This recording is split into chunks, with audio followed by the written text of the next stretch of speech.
Once a gal was dreamy, Dobie. Once a gal was creamy, Dobie. Once a gal to call his own. Is she blonde? Is she tall? Is she dark? Is she small? Is she any kind of dreamboat at all? No matter, he's hers and hers alone. Dobie. Look at me. 17 and a half years old, and my parents think I'm still an infant. Boy, wouldn't that bug you? I mean, here I am, treated like a baby when I've been shaving for a year already. Sometimes I even use a blade and a razor. The awful thing is, it's only human beings who refuse to admit it when their children grow up. Take any other animal. Take kangaroo parents. When their little beast can take care of himself, away he hops. But people parents, ha! They hang on to their little beast till they're past 20, clear into middle age. It's contrary to nature. I mean, you show me one kangaroo who's 17 and a half and still hacking around the pouch. So where are you going to get another pouch with 6 meals a day and a loaded refrigerator built in? I was only using the kangaroo as a figure of speech. Gee, Dad, you just don't understand it. That's one of the few pleasures remaining to me at my age in life. Now, pipe down, will you? Let me find out what's going on in the world. That Dick Tracy. On Sunday, when he's in color, he always wears a green hat and a yellow overcoat. All I'm trying to say is that coming home last night at 11:45, when I was supposed to be home at 10:30, is not the greatest crime since the St. Valentine's Day Massacre. Say, give me some more of that, will you, Winnie? You know, you scramble a mean egg. 15 minutes late and you lock all the doors. And bolt all the windows. You know, I almost got arrested trying to break into my own house. It was very embarrassing. Poor boy. Why not go whole hog and issue me a striped suit and a tin cup to bang on the bars with? There's no freedom in this house. I'm treated like a child. Hey, you know that Daddy Warbucks? He had a haircut like that years before you, Brenner. I must be given more independence. The little bird learns to test its wings by being pushed from the nest. I ask for the same right. If nobody pushes you, promise me one thing. You'll jump? Herbert, that's no way to talk to Dobie. You know how sensitive he is. There, darling. Everything will be all right. Stop that, Mom. Don't you see? You're treating me like a child, too. I don't want you to take care of things for me. I don't want you to protect me. One more interruption, and you will need all the protection you can get. I will reject it. I prefer to stand on my own 2 feet. Well, while you are on your own 2 feet, how about putting a broom in your own 2 hands and doing a little work around here, just as a change of pace, huh? No, what's the use? In China, they used to tie ropes around the little girl's feet so the feet wouldn't grow. You're doing the same thing to my mind, keeping it small, undeveloped, and puny. So that's what happened to it, huh? Herbert, it is your duty as a father to listen to the boy. Why? I listened to him last year. All right, go ahead. I'm listening. Thank you. I am not being allowed to grow up. Big deal. Herbert, Dobie is right. Parents are always trying to treat their children like infants because they themselves are trying to hang on to their own youth. Hogwash. It is not. It is a proven scientific fact. Proven by scientific scientists. I'll bet you got that out of one of them lame-brained women's magazines. They are excellent magazines. To wrap fish heads in. Listen, I need to test my wits and strength against the slings and arrows of the world in which I live. Hogwash. Pure, grade A, hogwash. Herbert, now go on, dear.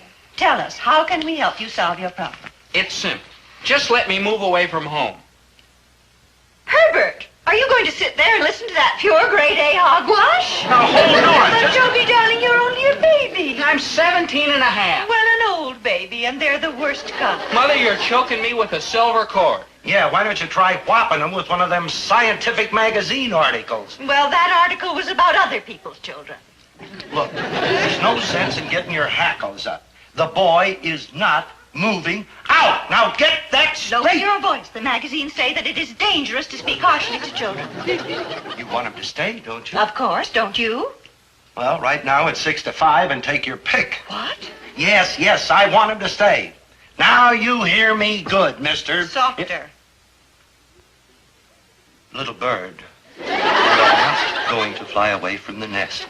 And do you want to know why? I demand to know why. Because you would starve to death before you got your tail feathers warmed up. That's why. I would not. Why, you'd be crawling back here in a week, unwashed, unshaved, a physical wreck. You rang? Good morning, Mrs. Gillis. Mr. Gillis, how's every little thing, friends? Maynard, would you mind coming back a little later? We are in the middle of a little family discussion. Yeah, my house, too. Don't be like leave room and they like start slugging it out. Hey, Big Daddy, ain't you going to school today? Oh, I almost forgot. Yeah, I like to forget almost every day. Dad, you're not being fair if you say I couldn't make good away from home. I mean, getting used to a new environment would be no problem to a basically self-sufficient person like me. I mean, it isn't as if I was a helpless type who couldn't do things for himself. Let's face it, anybody can be waited on, but it takes a real man to be honestly self-reliant. Apples? Better for your sister, me. Oh, I promise you, Dad, you wouldn't have a thing to worry about if I went out on my own. I'd handle my life calmly, thoughtfully, capably. Give me a chance, huh, Dad? Let me prove that I can make good without anybody's help. I was wrong. You would not come crawling back in a week. Naturally. If you lasted over 20 minutes, they'd have to drag you back with a St. Bernard dog. Oh, I know what it is. You're scared to let me go. You're scared I'll prove you're wrong about me. That does it. I'm scared, huh? Now, I'm scared. Herbert, Yeah. calm down. Me? Sweetheart, please relax. I'm Please. scared. Hey, Dobie, little like Ducky, John's scared, but I think he's like mad. Why don't you two boys just run off to school and forget about the whole Mom. thing? Hmm? Forget about the whole thing. Forget about it, and every time I make a move, Crusader Rabbit here will be hollering that I'm stymieing puny in his mind. Why, no, Dobie wouldn't do a thing like that, would you, dear? Well, Goodbye, boys. Goodbye. Hold it. Listen, if I let you move out of the house, will you promise me that if you fall flat on your kisser, you'll never say anything about it again? I swear to it in blood. I take a solemn Never oath. mind that. Just a simple yes or no will be sufficient. A simple yes. Herbert, are you out of your mind sending this inexperienced child out into the hard, cold world? I think it's the hard, cold world we ought to worry about. It's heartless. Listen, I know what I'm doing. Let him get it out of his system. Why, when I was a kid, one time I decided I wanted to go to sea. So I kept nudging my dad, let me go to sea, let me go to sea. So finally he took me down to a friend of his that worked on the Staten Island ferry, and they started me riding that crummy boat. Back and forth all day long. And the next day, I must have crossed that harbor 600 times. And it cured you? Well, let's put it this way. I never bugged my old man about going to sea again, and to this day I get a funny feeling in my stomach if I get a good sniff of a bundle of wet wash. Well, if it would really cure him. Believe me, Winnie, it'll do the trick. You really think so? On my word, as a gentleman and a grocer, it's the only way. My little man. You mean I can go? You're a good man, Mr. Gillis. You too, Mrs. Gillis. My little boy. Mom. Son, be careful. I'm like all misty. Look, you've nagged yourself into getting this chance, but remember this. If I find out you're botching things up, I'm dragging you home, and you better never open your yap again. Yes, sir. I promise. But if I make good? Well, then I won't open my yap. Man, like that I gotta see. You're on your way out. Like, bye. Yeah, Mom? Botch things up, please. Gee, Mom, Dad, you've been like a mother and father to me. Hi, Big Daddy. Oh, hello, Maynard.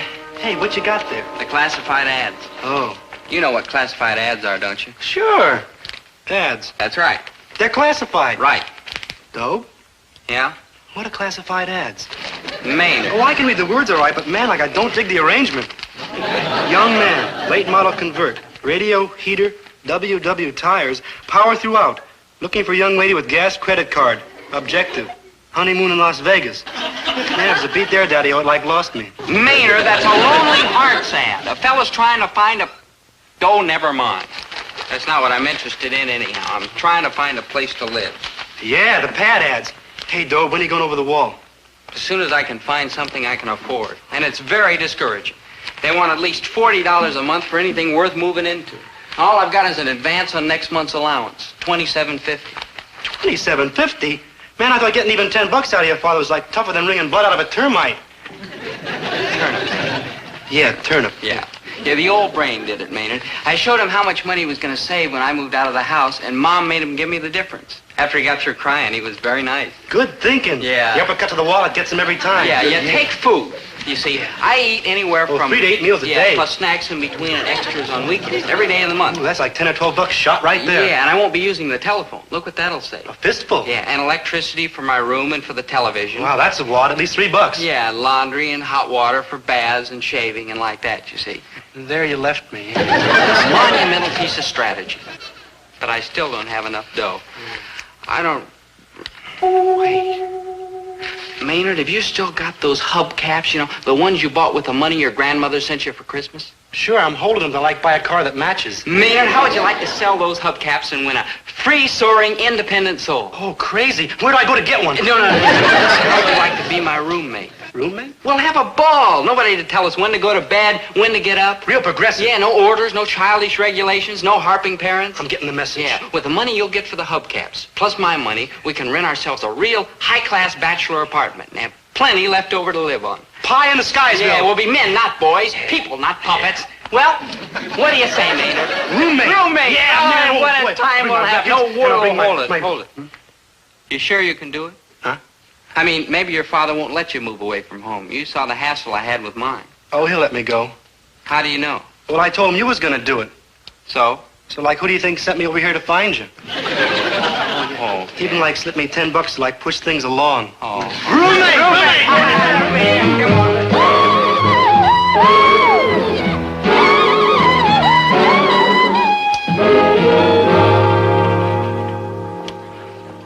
$45 in advance. Gee, when we looked at the apartment this morning, Mrs. Finch, you said 40. $5 deposit on the stove. Stove? Who could steal a stove? It weighs like a ton. The last tenant did. $45. Let's see. You may as well give me the other $750 while you're at it. Other $750? Deposit on the linens. There aren't any linens in the apartment. What? Why, that fella stole everything. So you give me the $750 and I'll order them for you. But we brought our own. You've got to use mine. It's the policy of the house. But we don't need any more. You can always give up the apartment, forfeit your deposit, and you're free. I ain't holding nobody which ain't happy here. Okay, there you go. Thank you. You're a nice boy. Thank you. Thank you very much. If you need anything, don't hesitate to call me. I'm gone most of the day. I'm seldom here at night. The faucet in the sink leaks, but we're all out of washers. If you want to throw that away, there's a trash can out back.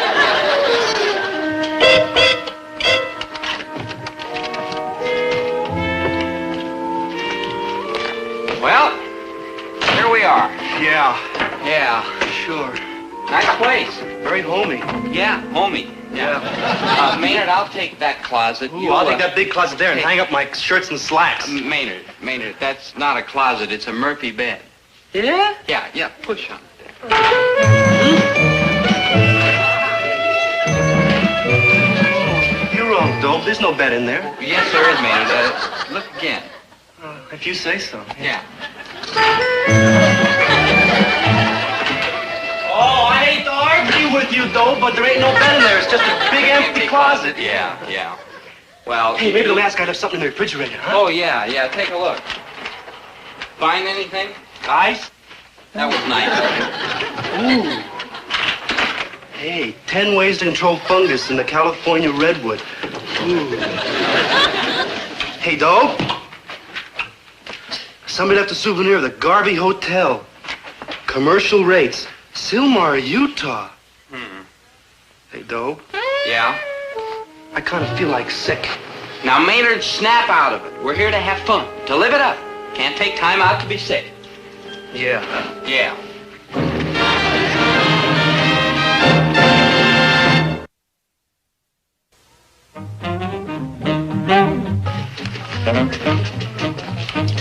Maynard?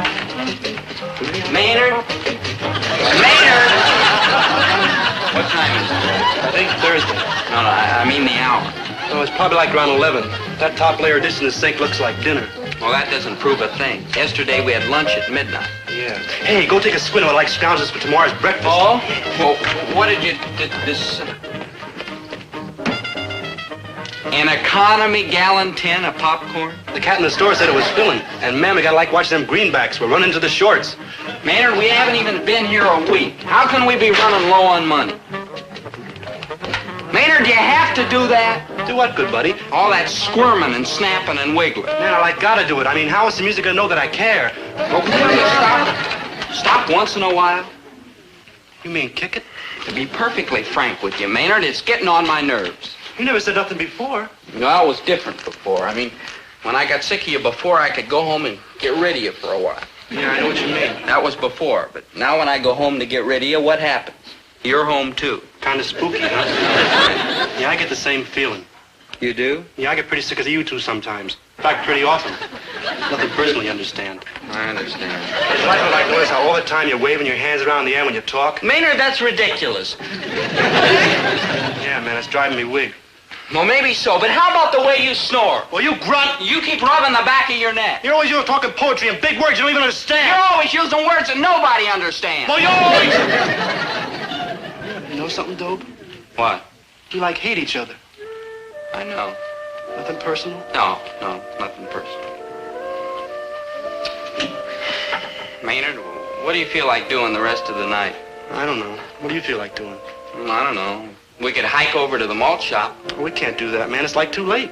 Well, who's to stop us? Yeah, that's Yeah, right. sure. Come on, let's go. We'll have a ball. Sure. Yeah.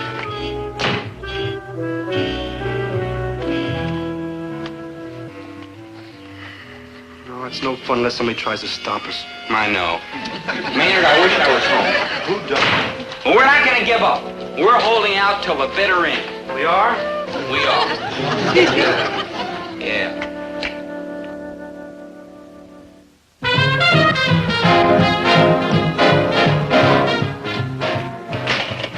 Dobie, get out of the refrigerator. It's me, dear. Dobie's the one with the crew cut. You miss him, don't you? Miss who? Dobie? Dobie who? Oh, sweetheart. Many's the time I watched you walk the floor with him when he was a baby and had the colic. You can't fool me. You'll miss him terribly. What, miss him? I'm just fed up with him, that's all. But why, dear? You gave him permission to move out. Yeah, look how he's abusing that permission. He doesn't call, he doesn't write. We don't know whether he's dead or alive. Why, his own mother could be on her deathbed, dying, calling for him. Well, ain't it the truth? Everything that you say is true, dear, except you're forgetting one little item. What's that? He's only been gone 3 days. Well, it's the principle of the thing. After all, we brought him into the world. He owes us something. Herbert. Well, he could at least call. Herbert? A little simple courtesy is all I ask. Herbert. What? Admit it. You miss him. I miss him. Well, if it's any comfort to you, darling, I can assure you that he's all right. Oh, did you see him? No, but I went over there yesterday and I talked to his landlady. Well, what'd she say? What'd she say? Well, they're fine. They're a little ill-housed, ill-clothed, and ill-fed, but they're fine. Well, that's a relief. The landlady wasn't there when I was over there. Why, you see. The only way I could check on them was by inspecting their rubbish. Herbert, you didn't. Oh, you can learn a lot about people from inspecting their rubbish. Did you know that it is possible for 2 male human beings to live on ice cream, lemon meringue pie, chocolate syrup, and popcorn? There wasn't a single soap wrapper in the entire trash can. We know that they're alive, eating, and unwashed. Yeah, but for how long? You know, I ought to go over there and drag those 2 idiots back. Oh, no, Herbert, you can't humiliate Dobie by making him come home before he's had a chance to really prove himself. Well, it's a matter of humiliation or malnutrition. Oh, I'll give them a couple more days, and then they'll come crawling back here. But Dobie has a right to make his own mistakes. Yeah, but he makes such big ones. Oh, I gotta kill that old man. That poor, poor boy.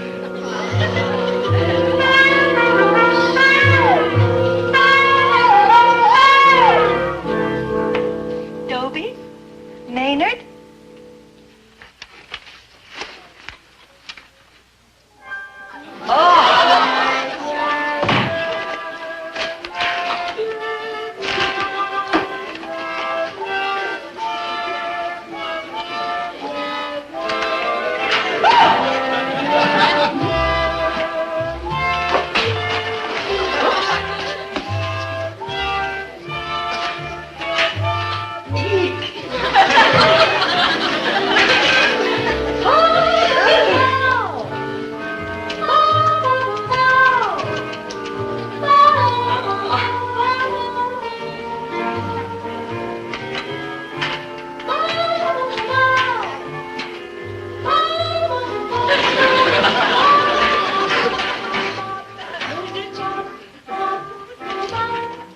10 ways to control fungus in the California redwood?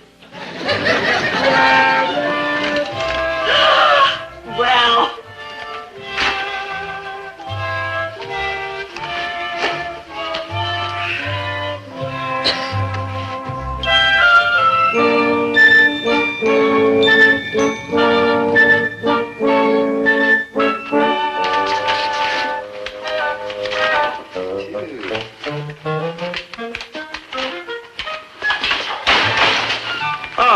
Where you been? Out? I know where you've been. You've been over to see Dobie. Oh, you think I've been to see Dobie, eh? Come on now, admit it. You went to see Dobie. All right, I admit it. I went to see Dobie. No, you didn't. You've been downtown spending a lot of money. That's where you've been. Oh, I have? You sure have. Why fight you, Herbert? You are too shrewd. You're darn right. You got to get up mighty early in the morning to put anything over on Herbert T. Gillis. Oh, come on now, Winnie. Where have you really been? Hey, Dope, why didn't we grab these vittles at your father's store instead of tracking halfway across town? Are you kidding? I'd die if he ever found out we're living on beans and day-old bread. Besides, his prices are too high. Well, I'm like ready to throw in the towel and fly back to the home pad. What do you say? No, we've got to hold out. Home-cooked meals. Somebody to nag us. Home-cooked meals. Clean sheets. Home-cooked meals. Any meals. No. No, stop the siren song. If we admit defeat now, I'll never be able to look my father in the eye again. Like, why would you want to? Maynard, it's a matter of pride. A man has to... Hey, Dobie! I've been looking all over for you. Oh, hi, Dad. Like, hi. What are you doing here? Well, I just happened to be in the neighborhood making a few deliveries and thought I'd drop in for a friendly little visit. Oh, well, thanks, Dad. It's been nice seeing you. Yeah, frantic. Well, aren't you going to invite me in? And? You? And? What's that, afraid? Afraid? Oh, whatever for. You know whatever for, because if I go in there and find what I know I am going to find, your little trip up the river of broken dreams is over and you are coming home. Dope, your father's all heart. There's nothing unusual in there, Dad. Nothing unusual, huh? No. I have never been in that apartment, but I can make a pretty good guess on what I will find. Dishes piled up to there, dirty clothes and shirts tossed all over the floor, dirty socks in every corner, empty cartons and tin cans piled halfway to the ceiling. Well? So what's unusual about that? Stop stalling. I'm going in.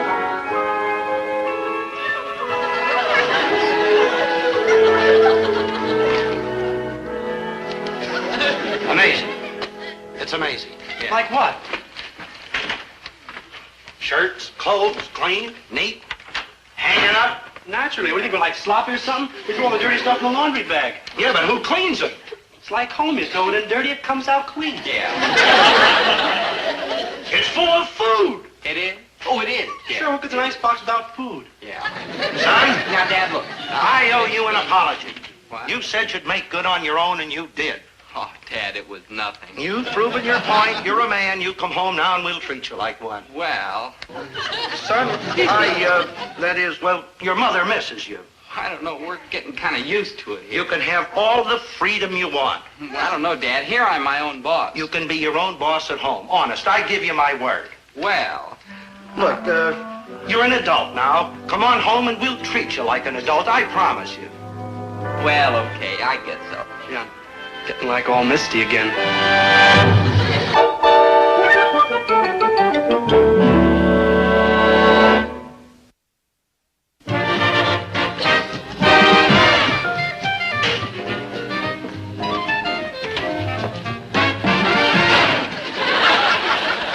Dobie's home. You know you're glad. And the best part is he came home a hero. No humiliation, no disgrace. Due to his solid upbringing And his fine character. and his initiative And his hard work. and his mother, you left your glasses on top of 10 ways to control fungus in the California redwoods.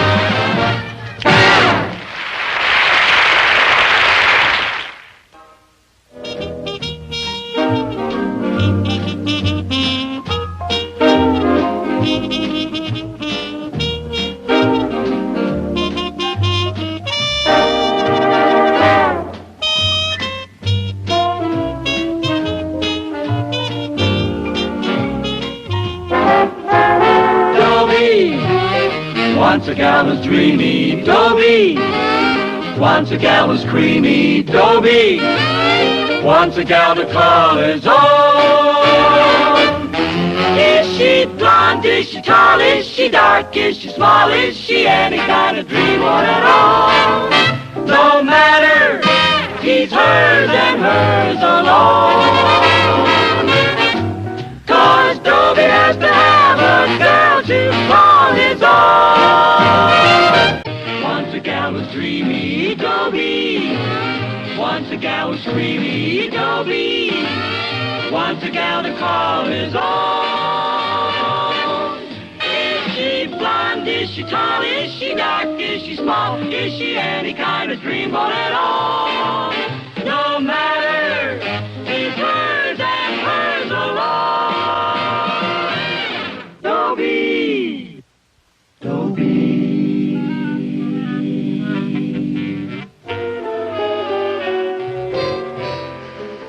My name's Dobie Gillis. I'll tell you what I love. A girl named Thalia Mininger. I'll tell you what Thalia Mininger loves. Money. Here, I'll show you. Hi, Dobie. Thalia, my love, my sweet, my affinity. I'm busy, Dobie. What'd you ask me here for? Thalia, my darling. You know I love you more than life itself. I worship the ground you walk on. Dobie, are you getting ready to ask me to go to the picnic at Cedar Lake Saturday? Yeah. Can you get your father's car? Well, I don't know for Harley sure. Milcloss has asked me. Harley Milcloss? Well, he's only 15 and a half years old. Yes, and his father's car is only 1.5 years old. Okay, I'll get my father to let me have the car. And I presume promise. that I can take any of my friends I may care to invite? Well, I was hoping you and we could just... Okay, I know. Harley Milcloss. All right. Any of your friends you want to invite. Good. Here they are. You got a list? Miriam Buckhantz, Hazel Cederman, Dotsy, Lovey Coleman, Hilda Beasley. 16 friends? 16? Well, what's this 25 you've got written after each name? 25 cents. That's what I'm charging them for transportation to the picnic. Your friends? Dobie, you're a doll socially, but you'll never make a merchant prince. $4.10. Bye. That's my Thalia. So fair, so sweet, so greedy. Of course, when I ask my father for the car, he'll give it to me. Oh, will he give it to me? No. On Saturday, you'll be right here in the store because your mother's dragging me away to a family reunion. And if I'm going to be miserable, you're going to be miserable. But that still doesn't make us even because I'll be doubly miserable. Me there and knowing that you're here. Leaving you in charge of this store may prove to be one of the major errors in the history of retailing. But here you'll stay. Saturday, all day. That's what my life is like. Disaster piled on calamity. Misfortune heaped on catastrophe. How am I going to tell Thalia I can't take her to the picnic? I've asked her to meet me here this afternoon, and I don't look forward to it. Now what? Thalia, my love, my understanding heart. You can't go to the picnic. Well, there goes $4.10. Thalia, my love, somehow I hoped you'd understand. Listen, even if you can't go, you could let me have your father's car. Thalia, you can't even drive. Hey, I'll give you half my take, $2.05. You know I can't. Look, don't make me refuse you anything more. I'm crushed already. Folks are going out of town, and I have to take care of the store. The store! Bitter ashes! After the day I had planned for us. Oh, I know. You and me beneath the bough, and a lot of sandwiches, and a jug of cream soda, and wow. Yeah. You can't go because you have to take care of the store. All by yourself? Oh, well, I think that's wonderful of you, Dobie, doing that for your parents. Really? Just wonderful. Somehow I knew you'd understand. And I don't mind giving up the picnic at all. I knew it, Thalia Mininger. There's not a selfish bone in your body. Imperial Wholesale Grocery? I want to place an order for Gillis's Grocery. Now, how much bread am I going to need for 400 sandwiches? Okay, that, and enough sliced cheese and baked ham, and whatever is the right amount of mustard and mayonnaise.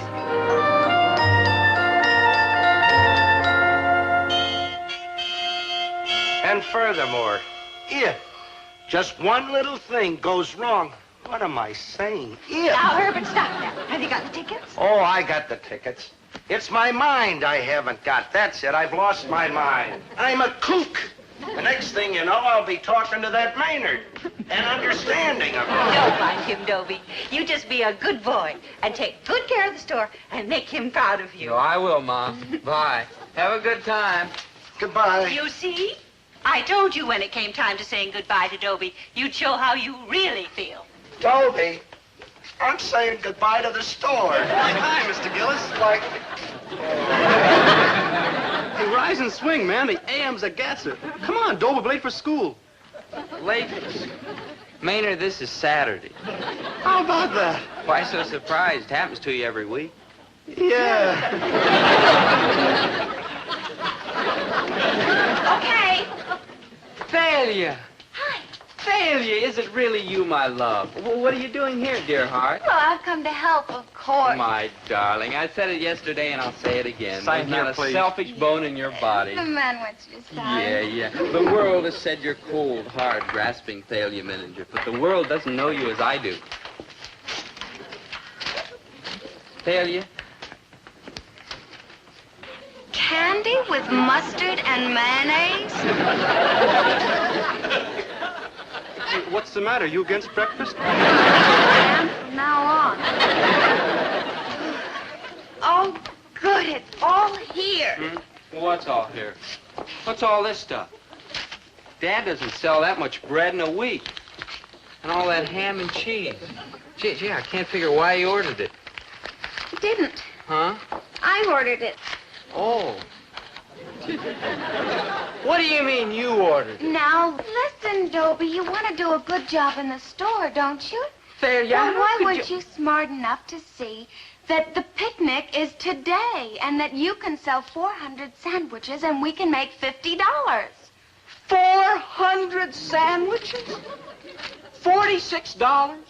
You ordered $46 worth of stuff on my father's bill and I signed for it? He'll skin me alive. Oh, Dobie, just think how proud he'll be when you sell 400 sandwiches. Oh, well, what if we don't sell 400 sandwiches? Well, if we only sell 300, at a quarter apiece, that's practically $50 profit. And I'm taking you in as an equal partner. How else can you get rid of the food? Well, I could send it back. Well, look at it this way, then. If you do send it back, I'll never speak to you again. Exactly. Now, we've got 400 sandwiches to make and $50. Yeah, boy, it's 50 bucks right. profit. Yeah, come on, let's get started.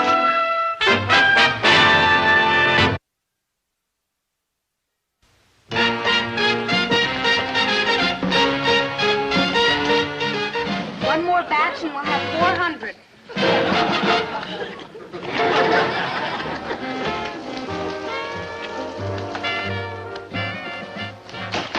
Hey, man, do something about that cat. He's got a lousy beat. Yeah, just one moment, sir. One moment, nothing. I'm in a hurry.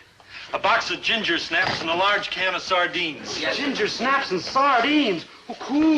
My wife likes them, and she likes the kind of sardines in mustard sauce. Yeah, 97 cents, sir. Oh, thank you. Never mind, I'll put them right in here. Oh, okay.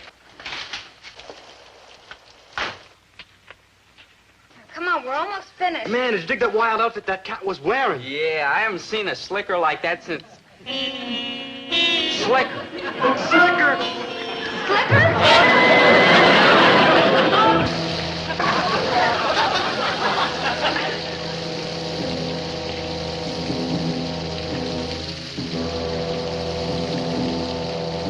Man, it's gonna be a swinging, sloppy, splashy picnic.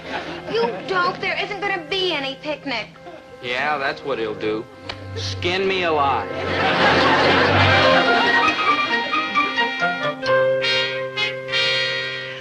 Oh, now, isn't this wonderful? You can get yourself a nice 2-day rest. Rest? I could get more rest in a malted milk mixer. And those relatives of yours, it's like being trapped in a violent ward. Sure, but they'll hear you. Family reunion, just what I need. Just like I need a wart on the end of my nose. Hey, sis! Put her down. If you break something on her, I gotta pay. Well, what do you know? Laughing boy. Laughing boy. I think I better get these things unpacked. Well, you before the can't do radio it, set sis. in. This is the boys' dorm. All the women folk are bunking upstairs. Hey, what do you mean? What do you know? Quiet, in-law. Hey, he's getting to be a regular tiger. You know, I think I'm beginning to see what there was you saw in him. What do you mean the women folk are bunking? Well, there ain't enough bedrooms to go around if we play cozy couples. So the women are bunking upstairs and Herb and I are in here. And no tippy-toeing in the hallway. Me and you? And Ed and Louie and Joe and... Oh, hey, the champ. You haven't met him yet. Well, here he is. 1980 All-American and then heavyweight champion of the world. Give your Aunt Winnie a kiss. Okay, champ, run along. What's his name? Well, Wilford Jr., what else? What a kid. Just a chip off the old block. And how's yours? Dobie? Oh, Dobie's wonderful. So tall and handsome. And... Herbert, I don't mind telling you that we all understand why you couldn't come to these reunions in previous years. Understand and are sympathetic. Are you talking about Dobie? Oh, what the dickens, Herb? It's all in the family. Are you talking about Dobie? The one with the 2 left feet. 2 left feet. 3 left feet. Who'd you leave him with? Got a good keeper? I'll have you know I didn't leave him with anybody. I left him with the store. That boy is sharp as a tack. And what a worker. Why, he'll take better care of that store than I would. Well, maybe so. But that doesn't prove he isn't an idiot. Him calling Dobie an idiot. Well, you're always calling him an idiot. Well, he is an idiot. But by George, he's my idiot. He's in my store. In my store. Where's the phone?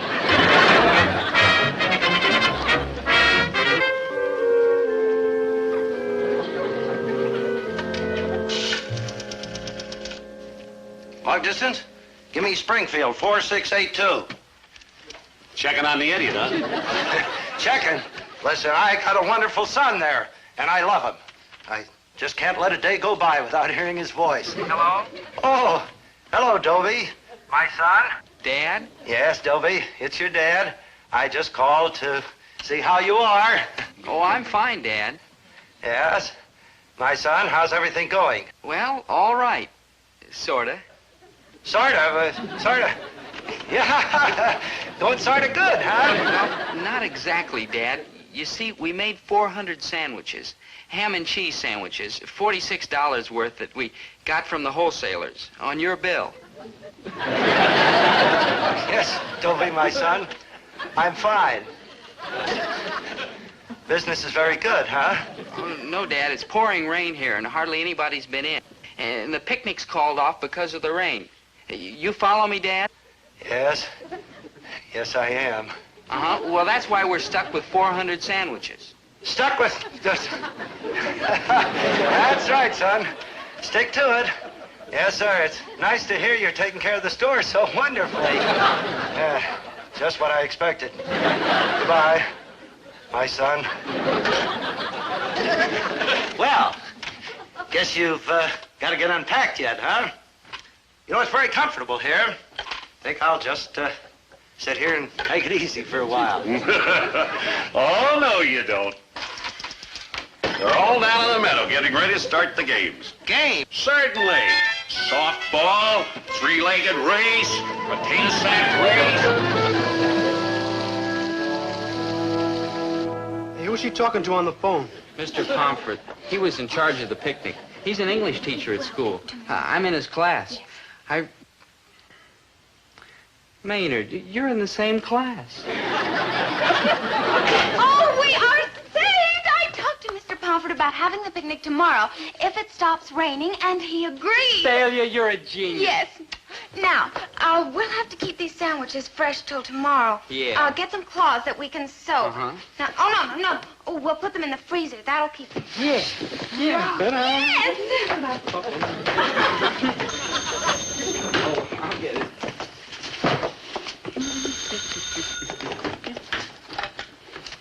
Gillis Grocery. Dobie? Checking up again, huh? Just love the sound of the boy's voice. Yeah, well, come on, you back. Hi, Dobie. I'm glad to hear that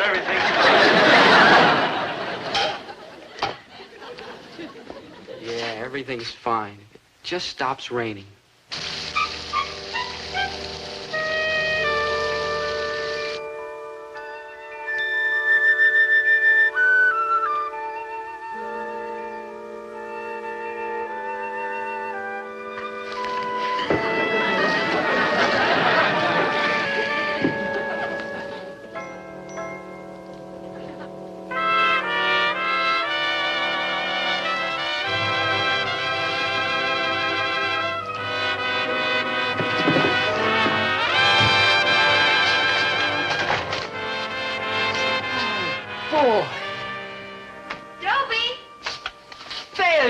Thalia, isn't it wonderful? My skin is saved. Yes, and my bank account is saved, too. Maynard?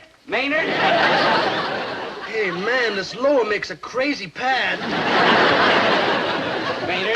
Maynard, the sun's shining. The picnic's on. Yes, let's get the sandwiches ready. Yeah. Here. Thalia. Yeah.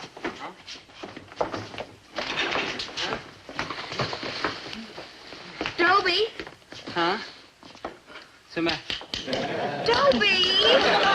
Well, I wanted to be sure they'd stay good and fresh. I turned the freezer on full. Man, that sandwich is a gas.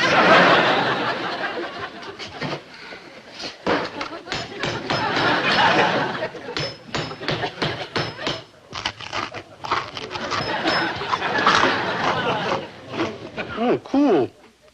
Hey, I got me like another splinging idea. Suppose we break them up, put them in boxes, and sell them like Cracker Jacks. Oh, Maynard, you ought to be institutionalized. You really should. Yeah. Oh, what are we going to do? It's almost 10 o'clock. They'll never thaw out. Oh, maybe we can, like, heat them.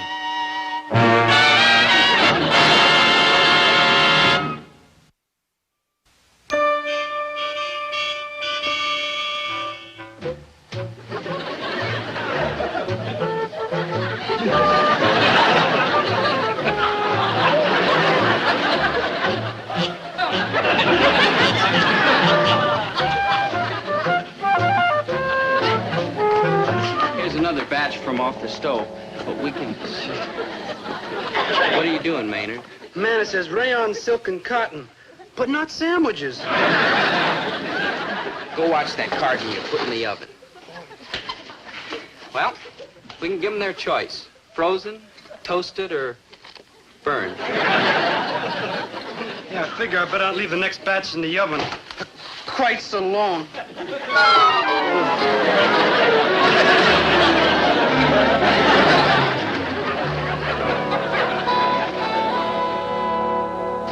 I figure we've got about 300 good ones we can sell.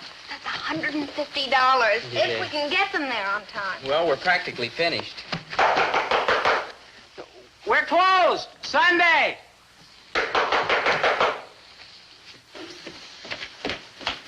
We're closed on Sundays. I asked you for ginger snaps and sardines with mustard. You gave me chocolate chip cookies and sardines without mustard. Oh, yeah. So sorry about that, sir. Yeah. Here you are, sir. All paid for. Thank you very much, and I'm terribly sorry. Gee, I hope he doesn't tell Dad. He was really teed off. Well, what can you expect from a character who wears a slicker on a day like this?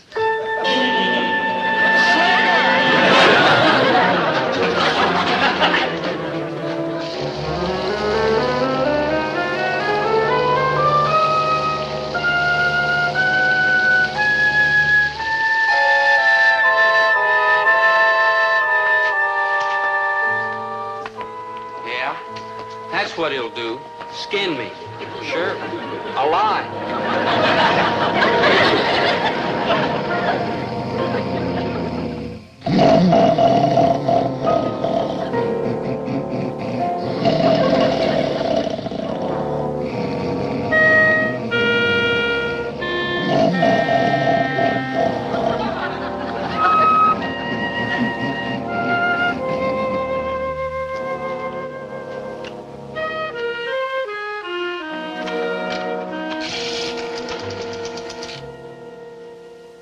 Long distance.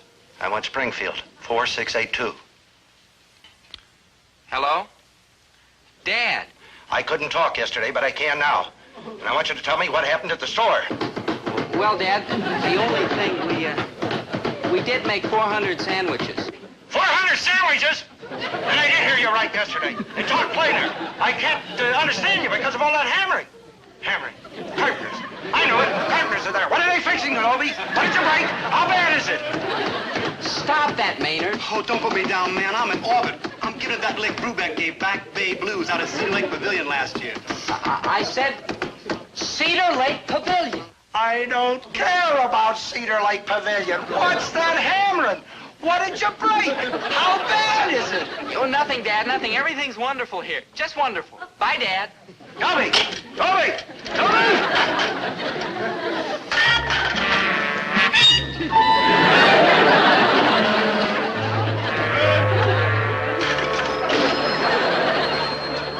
I gotta kill that boy. I just gotta. Dear Dobie, what? Maybe I can talk him into letting us have the picnic indoors in Cedar Lake Pavilion.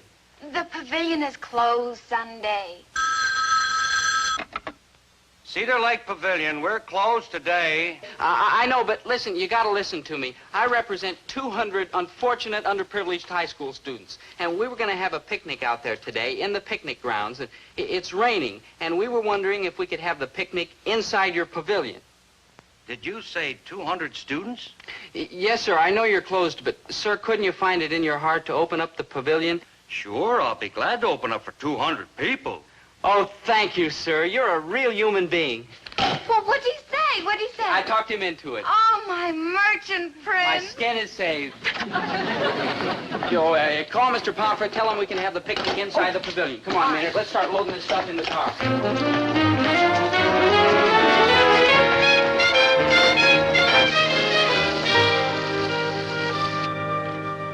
Hello. Hello, I'm Mr. Stalker. Are you the first of our rained-out picnickers? Yes, sirree, and the rest are on their way. I can't tell you how thankful I am. You have distinctly saved the lives of a couple hundred kids, and the lives of two in particular. Here, I mean, I'll put it's this just somewhere, so please. wonderful the way you've done this on Sunday and everything, and it's rainy. It's hold his so dad. powerful. Well, what's all this? Oh, these are the sandwiches we're going to sell. Sandwiches? Did you say sandwiches that you're going to sell? Well, wait a minute. Right back. Hey, don't swing at the goodies, Daddy-O. Here. Stop! Why do you think I said I would open up? So that you can sell sandwiches? No, I sell food here. That's the only way I have of making a living. But, sir... No buts, sir. Now get these sandwiches off of my property, or your 200 students can have their picnic out there in the rain. Yes, sir. That's what Dad's gonna do to me. Alive.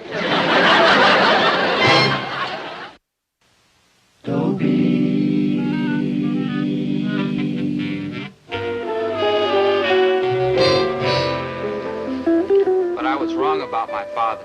When he got back and saw the sandwiches, he didn't say a word. Not for a while, anyway. Then he said quite a few words.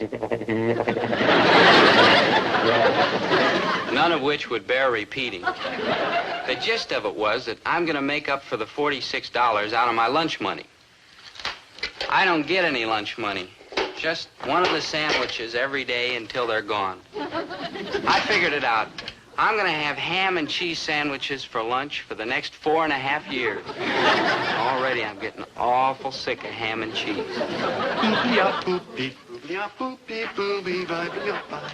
Hey, Maynard, want to trade for one of the ham and cheeses? Crazy, Dad. Oh, you ruined it, man. Why'd you thaw it out?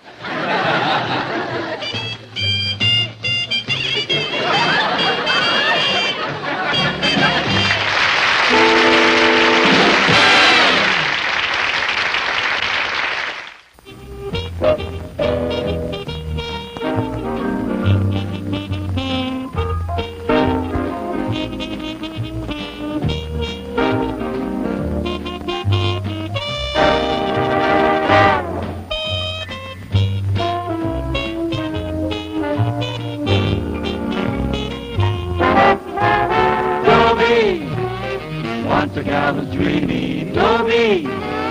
Once a gal was creamy, Dobie. Once a gal the color's on. Is she blonde? Is she tall? Is she dark? Is she small? Is she any kind of dream or at all? No matter, he's hers and hers alone. 'Cause Dobie has to have a girl to call his own.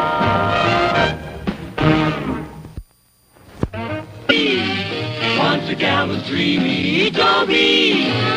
Once a gal was creamy, Dobie. Once a gal to call his own. Is she blonde? Is she tall? Is she dark? Is she small? Is she any kind of dreamboat at all? No matter, he's hers and hers alone. Dobie. I once had a very unusual experience with money. I had some. But mostly it's been my sad fate to look on the fine art of spending it strictly as spectator sport. Oh, well, they say that money can't buy happiness. I mean, look at Chatsworth Osborne, Jr. He's a fella I go to school with, and he's rich. He's also miserable. In fact, he's the most miserable rich kid you ever saw. Imagine, he lives in a big house on a hill with 26 rooms and 6 baths. 28 rooms and 8 baths. And a brace of dollar-shaped swimming pools. But you're right in one respect. I am miserable. Oh, I don't see why you're all shook up, Chatsworth. Yeah, man, you're so rich you can afford to be, like, miserable. Yeah. Chaps, you don't understand. What I crave is acceptance, recognition. I want to be one of the...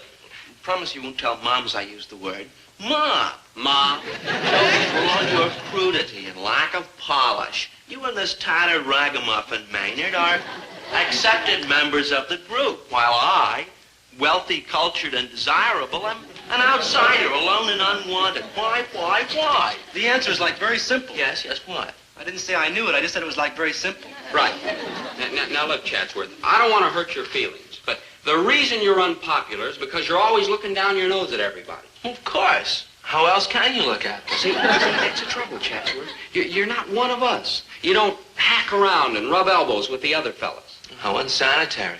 However, I'll chance it. By gad, I shall palaver with the hoi polloi no matter what the cost of my feelings. Hold it, Daddy-o. Who said we want to hoi polloi with you? Yeah, that's right, Chatsworth. We've got feelings too, you know. Oh, I suppose so. But how sensitive can you be, coming from sturdy peasant stock as you do? However, I do so want to join your boyish revels and frolics, and you must let me. No, you're not our type, Chatsworth. You're like odd. But you must. I'm so good at games. I'll buy polo outfits for everyone. Now, look, Chatsworth, that's not going to solve your problem. You can't buy friendship. The best things in life are free. To win a friend, be one. Starve a cold, feed a fever. Just hold up my end of the conversation. Oh, mice and rats. I did so want to play. Impossible, Chatsworth, unless you can show us that you're an ordinary, earthy guy. That's how I got in. I was like earthier than anybody. Mm-hmm. The price I paid for my heritage. Poor, lonely, loaded Chatsworth. Yeah. Ain't you glad we're like poor? In a word, no. Does that answer your question? Hello, Chappie. Have you seen my cousin? No, but if she's anything like you, I wish I had. It's a he, and don't be so gauche. Gauche? That's French for clumsy, ill-mannered, uncouth. You rang? Oh, this is my friend Maynard G. Krabs, and I'm Dobie Gillis. Enchanté. Hi, Enchanté. Now, enchanté is French for enchanted. You like an immigrant or something? Maynard, don't you know who this is? No, man, clue me. You'll have to forgive my friend. He's a little gauche. Ce n'est pas rien. After all, I have been away for 3 years at a terribly chic and exclusive girls' school in the East. Yes. Maynard, this is Sabrina Armitage. Like, wow. You mean from the 300-acre estate with a big white house and surrounded by the 16-foot brick with wall? With broken glass embedded in the top. The place. Like, enchanté. Ah, you speak French. Yeah, I took it in school last year. Didn't you just adore it? Yeah, I flunked. I was just... The passing grade was 70, and I got a 43, and the teacher wouldn't give me the benefit of the doubt. Maynard. I mean, a measly 9-point difference, and he flunks. Maynard! You also flunked math. Now, Miss Armitage, about this cousin you're looking for, who is he? Chatsworth Osborne, Jr. Tough. What was the breaks, girl? Well, you've got to take the bitter with the sweet. Still, as Mum says, blood's thicker than water, so I've got to invite Chatsworth to my soiree. French? It means party. A French party? Tomorrow night. You come too, of course. Me? Well, I know you're riffraff. Hoi polloi, I think. All right, hoi Yeah. polloi. But the point is, I don't know anybody to ask. We're so rich, we never mingle. C'est la vie. You'll come, of course. You'll save me the last dance. Oh, very well. Maynard, you'll come too. Oh, he'll be glad to. What? Dobie, no, I can't dance. Besides, music's for listening, not dancing. Nonsense. Anybody can dance. Not me. I do lots of things bad, but dancing's the thing I do bad best. You'll be there. Girls dance, they'll be like girls. Well, that seems to be the custom. You gotta save me, good buddy. I mean, when I meet a chick face to face, I get cold feet clear up to my skull. Maynard, you'll have to get used to girls sooner or later. How's about later, when I'm like too old to care? Maynard, girls aren't gonna hurt you. Oh, no? They let you spend money on them? They could grab all the seats in the bus, and they giggle about you in the girls' locker room. Oh, no. I'm steering clear of foreign entanglements. Sabrina, chick, I've been burrowing through all the record stores, and there's Square, girl. Just Square. Strictly Nowheresville. Nowheresville? Like way out in Stick City, man. Way out. Ooh, I hear my people calling. You went in, Daddy-O? The Innes girl. Who you dig on the horn? Dizzy Gillespie. Who else? Like cool. Like who? On the 88s? Thelonious Monk, Natch. Like cool. Like who? Like high. Like high. Like that's the strangest mating call I ever heard. Who's next? She's my roommate at the chic and exclusive girls' school we attend in the East. Oh. Venice is known, rather quaintly, as the campus bohemian. I have a problem. Quel dommage. What kind of a quel dommage? How droll you are. Oh, yeah. You should see me with a lampshade on my head. It's a terrible dommage that Venice won't have an escort at the party. Oh, that's I mean, now that Maynard won't be there. Whoa, whoa, whoa. Which Maynard won't be there? This Maynard will be there. Maynard me at the party. Hey, Picasso, you said you couldn't dance. What's the dance? You like Ziegler? You like Ziegler? You like Mamba? You like Mamba? You like Mamba? You like Mamba? You like Tiger? You like Mamba? Fred Astaire, you're not.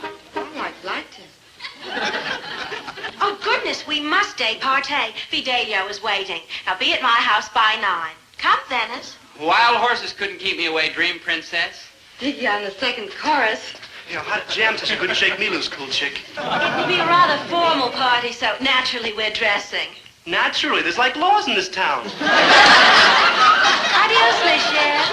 Hoi polloi! Naturally, we're dressing.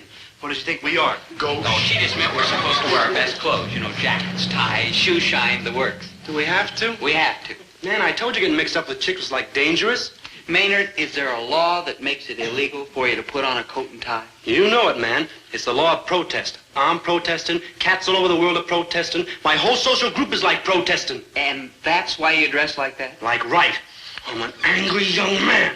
Maynard, I've asked you 100 times. What is it that you angry young men are angry about?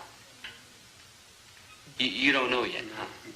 And that's what you're angry about. Yeah.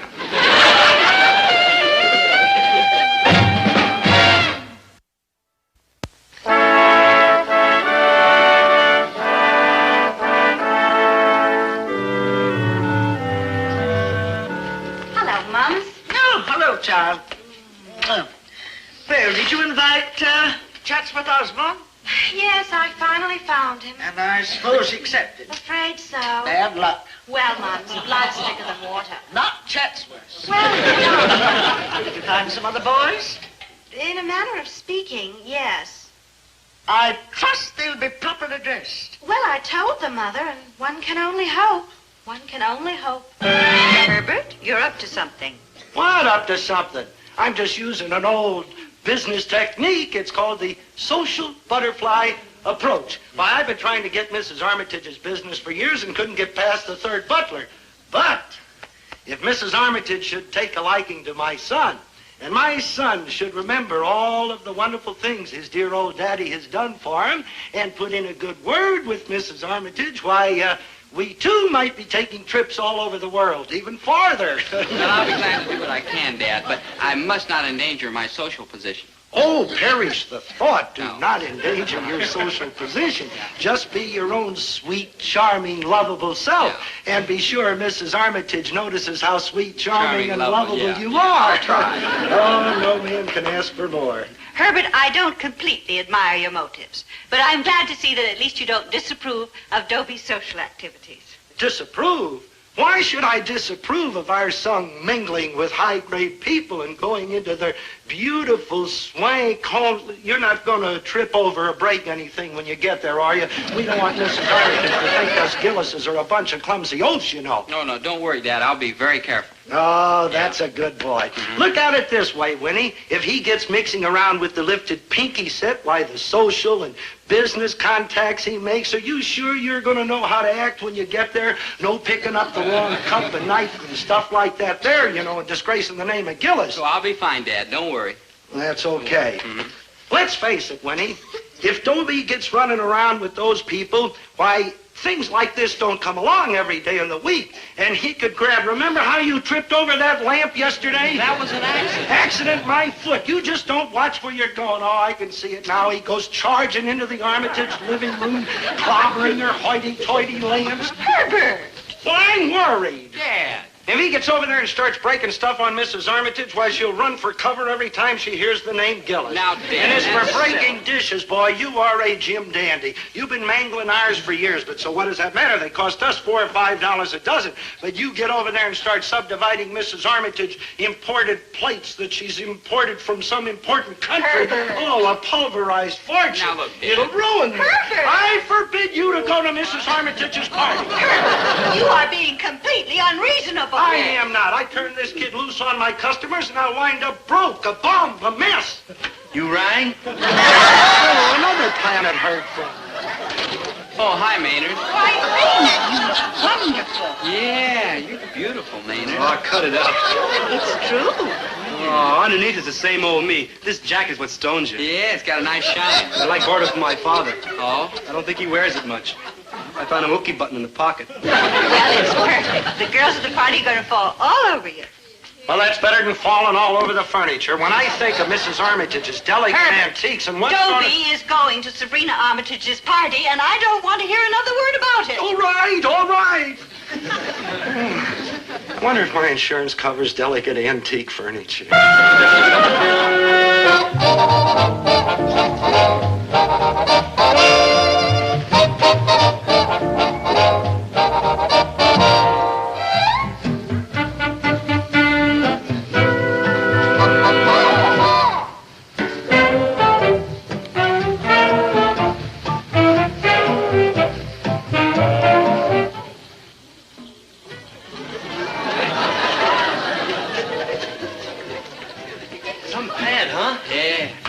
I hear they've got an outdoor swimming pool and an indoor swimming pool. Man. And an outdoor dance floor and an indoor dance floor. Like, wow. And a complete 9-hole golf course. Indoor? Outdoor, Maynard. Yes? We're here for the party. Well, the entertainers are using the service entrance. No.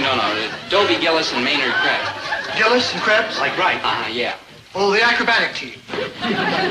Jugglers? Song and dance? Well, then what are you? We're guests. Comedians! Look, we're not kidding. Miss Sabrina Armitage invited us. We're guests. In those costumes? Oh, come now. This jacket was good enough for Wilkie. Yeah, it was good. Maynard. Sir, will you please tell Miss Armitage we're here? Young gentlemen. And I use the term solely out of respect for the uniform I wear. I can't admit you unless you're properly attired. Ooh, if I knew what those words meant, I'd probably be mad. I think he's trying to tell us we're wearing the wrong clothes. Congratulations, sir. You've just broken the sound barrier. Yeah, but the chick said we're dressing. Of course, black tie. Black tie? Black tie. Here they are, madam. Thank you, Tremblay. Well, girls, we're having a good time. Par excellence, mother. Everything's like too square. But you did give in to convention, didn't you, dear? Not completely. Why do they keep her in that exclusive girls' school you attend? They have to. Her father donated the library, the yacht basin, and the coffee house. Oh, nasty trick. Clever, but nasty. Hi, sir. Remember us? Unhappily, yes. Well, Here we are. Like ready to roll. Well, roll! But we did what you said. Black ties. Yeah, we ran home and got them like you said. And to think I once had a chance to go into aluminum siding. We goofed again. You goofed again. But I gotta get in there to see Sabrina. I've got to. Likewise, I got to, too. Ooh, that Venice chick. Yeah. My sympathy for the underdog is rising to plague me once more. In your circles, my young dolts, black tie means, oh, it's such a bourgeois expression, tuxedo. Tuxedo.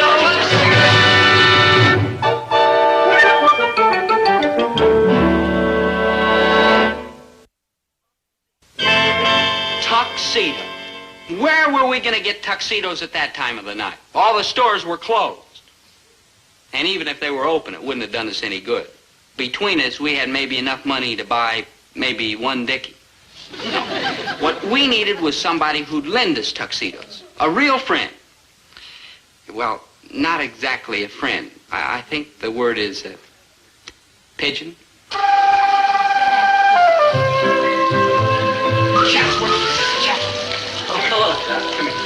Hey, what are you guys up for? We gotta talk to you. Hey, Chaps, what are you made up for? Chatsworth, you're looking down your nose at people again. Yeah, so I am, but what difference does it make? You've already refused to take me into your little coterie, and I did so want to belong.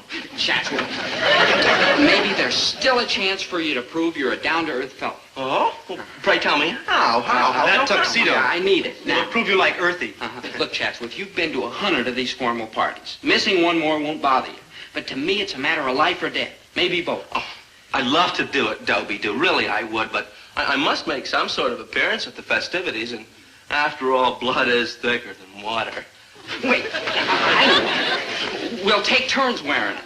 It's too utterly impossible, Gillis, baby. Why is it impossible? We'll trade off at, say, a half-hour intervals. Yeah, maybe you guys aren't batting with a sticky wicket? No, whatever that means.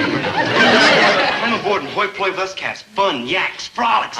We'll teach you the secret grip and everything. Yeah. I'd so love to join your games and sports. I'll do it. Come on, Chatsworth. Now, look, every 30 minutes we'll meet right here and exchange clothes. Just the two of us. Right? Wrong. Wrong? Right. It's like the three of us. Now, wait a minute, Maynard. You can't... No, I gotta get in me that a party, too. Ooh, that Venice West. Maynard, I'll treat you to a week of marshmallow sundaes. Nope, it's gonna be like the three of us. Maynard, I'll do your homework for the next... Okay, like the three of us.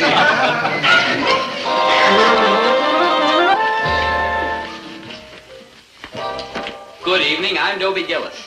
How do you do, sir? I'm trembling. Don't worry, a good night's sleep will fix you up. Miss Armitage is We'll have none of that, I know your names, and don't you think for 1 minute I'm going to forget them either. Did you see that? Well, Mums, there's nothing else to do. We've run out of punch. Impossible. 12 cases of ginger ale, 12 cases of grape juice. Gone. Fini. Where do those nasty children put it? Mums, you must get some more punch. At this hour of the night, where? Oh, that's right. Mr. Gillis. Ah, bonsoir, mio caro. Arrivederci. And you too, ma'am. Mother, you remember Dobie Gillis? Oh, yes, of course I do. Your father is a druggist. Grocer. A grocer. Oh, heaven sent. Well, I wouldn't say heaven sent exactly. He's just a simple man, an ordinary, decent man, a veteran. Dobie? Dobie, ma'am, with a B. Yes, would your father consider delivering at this hour of the night? Well, ordinarily, no. But for you, yes, ma'am. Splendid! Yeah, mention my name. Trembling! Yes, madam. Yes, madam. You've got to go in and order for Mr. Gillis a case of ginger ale and some cases of grape juice. Boy, Dad's gonna love me for this. Well, my merchant prince, shall we go in and dance? What's the matter with right here? It's, more private-like. It's also more chilly-like. Not when I'm with you, my great tawny animal.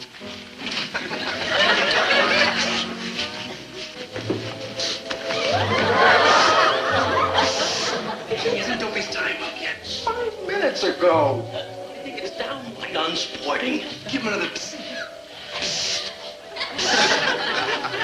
He doesn't hear me or won't more likely. You know, Maynard, if this is the way the lower classes comport themselves... Oh, cool it, Dad. Let me try. Psst. Hey, Dobe. Psst. Hey, Dobe. Psst. Hey, Dobe. What's wrong? Nothing. How would you like a nice cold glass of punch? We're out of punch. Water, then. Nice cold water. Why? Yeah, it's hot out here. It's freezing. Hot, stifling, stuffy, suffocating. I'll get some water. I'll be back in an hour. Yeah, I mean, every minute away from you will seem like an hour. You know, really, Gillis, I don't call that playing the game. I mean, like, you should... Chatsworth, help me with these crazy buttons.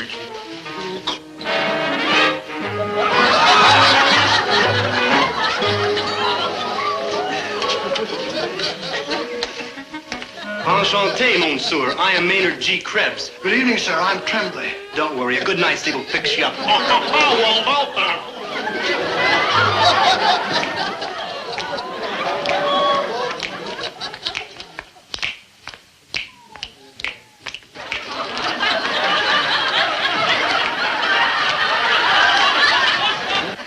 Excuse me, sir. The music has stopped. Only for everybody else. True.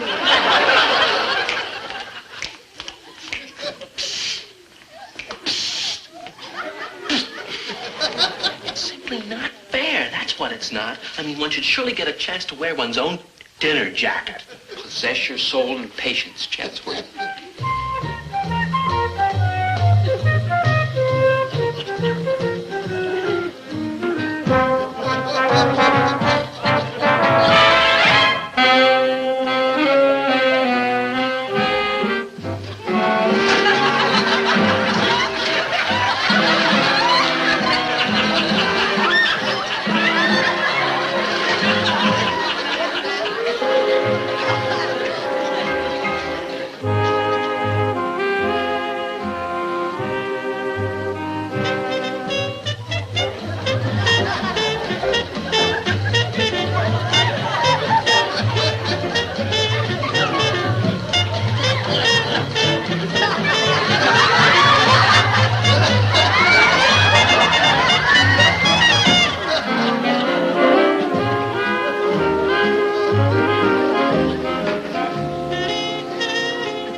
Sure we did. You took 15 minutes extra last time. So what? It's my dinner jacket. It's a fine way to make friends, Chatsworth. Yeah. All right, I don't want to be friends. I want my dinner jacket. It's my turn. No, it's mine. No, it's mine.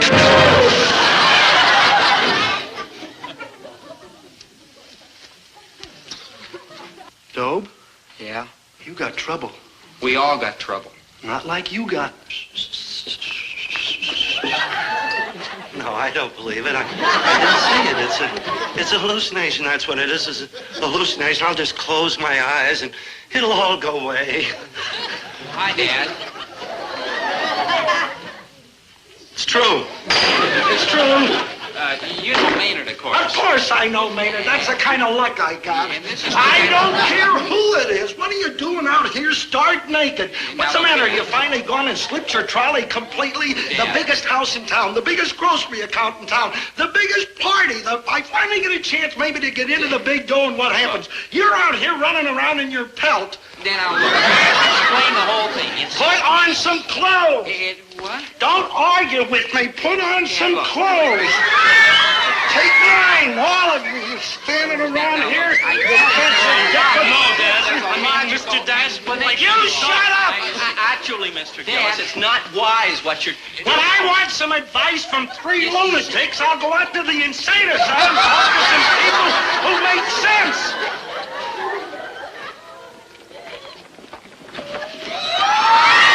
Nasty! Oh, so nasty!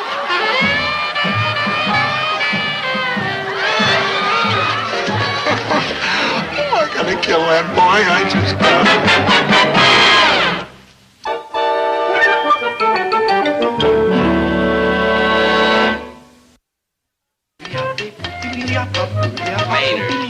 Maynard, please. What's the matter with you? Like nothing. I'm happy. Happy. Happy. I lost Sabrina Armitage. My father's looking at law books trying to find out if parents can divorce children in this state, and you're happy. Like Clip City, man. Like what? That chick, she digs me the most. You mean Venice West? Yeah. The other night when she saw us standing out there in I can't say it. Drawers, and don't remind me. She thinks I got nice legs. Nice legs? Ready, Catman?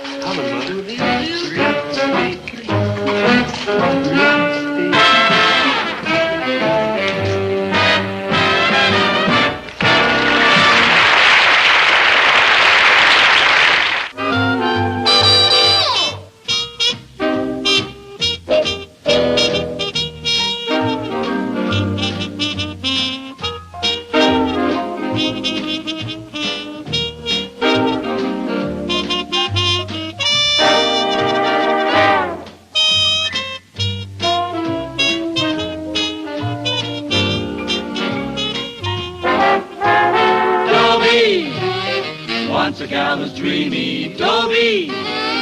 Once a gal was creamy, Dobie. Once a gal to call his own. Is she blonde? Is she tall? Is she dark? Is she small? Is she any kind of dreamboat at all? No matter, he's hers and hers alone. 'Cause Dobie has to have a girl to call his own. Once a gal was dreamy, Dobie.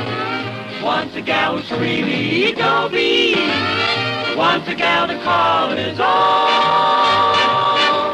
Is she blonde? Is she tall? Is she dark? Is she small? Is she any kind of dreamboat at all? No matter, he's hers and hers alone. Dobie. The trouble started when Dad got himself a lawyer last November 1st. I remember the date because it was the day after Halloween, and Dad wanted to sue some kids who soaped his windows. I am going to court. He talked Dad out of that, but Dad kept him. Dad liked having a lawyer, mostly for yelling. There's laws in this country to protect us businessmen. I am going to see my attorney. You know better than to take a bite out of a nickel candy bar when you've only got 4 cents. You're probably going to wind up in court. Boy, was Dad proud of having a lawyer. I'm probably the only high school student in the whole world whose father threatened to sue him if he didn't get his grades up. Well, this lawyer, Mr. Martindale, drew up a will for Dad. I have explained to Mr. Gillis a dozen times how much trouble and expense will be saved by having a will for after he's gone. Not now, 100 years from now. For the past year, during which he has referred to me as, quote, my attorney, unquote, I haven't been able to get him to sign it. Hey, Winnie, I sure gave those guys down at the produce market a going over today. Oh, hello, Martindale. Always glad to see my attorney. Mr. Martindale was nice enough to bring over your will for you to sign, dear. Well, if those kids soap my windows next Halloween again and he doesn't do anything about it again, he won't have anything to bring over here for me to sign because I will get a new attorney. See? I knew when I left law school that I'd have to be a struggling young lawyer. But I never thought that I'd be doing all of my struggling with one client. Deserting your client, huh? You're just liable to find yourself up in front of the State Bar Association. He's a nice kid. Little inexperienced, easy to learn. Oh, the mail's here, huh? If you'll just read it and sign it, it'll be done. Yeah, and then I'll be done, too. What? Well, you heard the old saying. Sign your will and send for your undertaker. Oh, that's just an old wives' saying. Yeah, well, what would a young wife say about that, huh? Lake Winnemucca Hotel? Yeah, where the successful young businessman, Herbert T. Gillis, and his beautiful young bride, Mrs. Herbert T. Gillis, are spending their honeymoon. You don't mean it. Read it. I already made reservations. But we can't afford it. Well, I told you, Winnie, we picked up a little extra profit the last couple of months, and we waited 24 years for our honeymoon. This is it. Oh. Oh, I told you when we got engaged, honey, just stick to Herbert T. Gillis. Buenos dias. Oh, buenos dias, Senor Carlos. Voila. Gracias. Y adios. And a gracias and an adios to you, Senor Carlos. See you mañana. Hey, what's all this sneaky double talk? Oh, I'm practicing Spanish with him. Gracias and adios means thank you and goodbye. Yeah, but what about this mañana where he's going to meet you? Oh, he meant that he'll see me tomorrow. But where will he see you tomorrow? Here. Mañana, tomorrow. Oh, Why, Herbert Gillis, I believe you're jealous. Why not? You're a cute chick, you know. You bring all of us young bucks blood to a boil. Lake Winnemucca. You know, I'm glad now that we couldn't afford a honeymoon when we were first married. That's Herbert T. Gillis. Always thinking. We would have been worried about the future then. But now? But now I'm a successful businessman. Honey, we've got it made. Oh, it'll be wonderful. Warm days, canoeing, swimming, dancing. Say, maybe we ought to go to a dancing school. Well, there'll be dancing at the lake, and we don't want to look old-fashioned. Look old-fashioned? Honey, I feel 22. You look 18. How could we look old-fashioned? Well, still, maybe we ought to learn that cha-cha-cha. We will be doing the kangaroo jump. The kangaroo jump? Yes, honey, the dance we fell in love to. The dance we would have been doing if we'd have gone on our honeymoon 24 years ago. The kangaroo jump. Hey, there is a real dance. Hey. Da-da-da-da-da-da. Jump, we're gonna dance till we drop. Hibbity, hibbity, hibbity, hibbity, hop, hop, hop. Hop, hop. Hibbity, hibbity, hibbity, hibbity, bump, bump, bump. Bump, bump. Doing the kangaroo jump. Da-da-da-bump, we're gonna dance. Dee-dee-dum, da-da-dee-dee-dee-da-da-da-da-da, bump, bump, bump. Dee-dee-dee-dee-dee-dee-dum, bump, bump, dee-dee-dee-dee-dee-dum.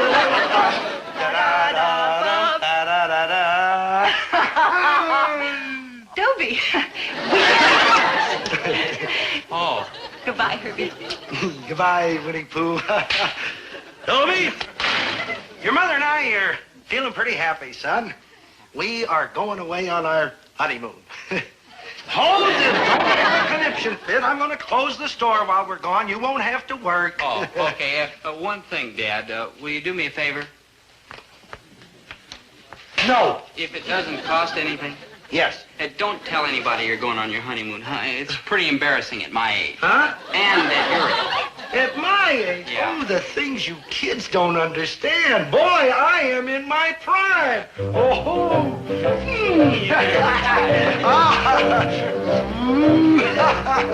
Yes, sir. No! You gotta get them broken out. My future depends on Put one finger in that drawing, you'll only have a... I gotta take dancing lessons. All right, we'll start by dancing away from the Look, Dad, if you don't let me take dancing lessons, I may never get married, and you'll have me on your hands the rest of your life. But if I learn to dance good, well, I might even marry a rich girl and be self-supporting. I'll admit, that's the only way you'll make it. And girls are very important for that, so I'll tell you what I am going to do. What? I am going to teach you to do the kangaroo jump. The kangaroo Jump! You'll have to beat the girls off with an axe handle. I don't want to beat them off. Get a load of this. Da-da-da-da-da-da. We're going to dance till we drop.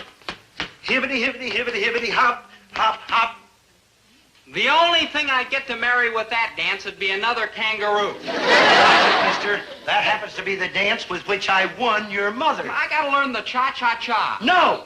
If you haven't got the money right now, maybe you'd let me charge it. Phew! Charge it! Thanks, Dad. Oh, I gotta...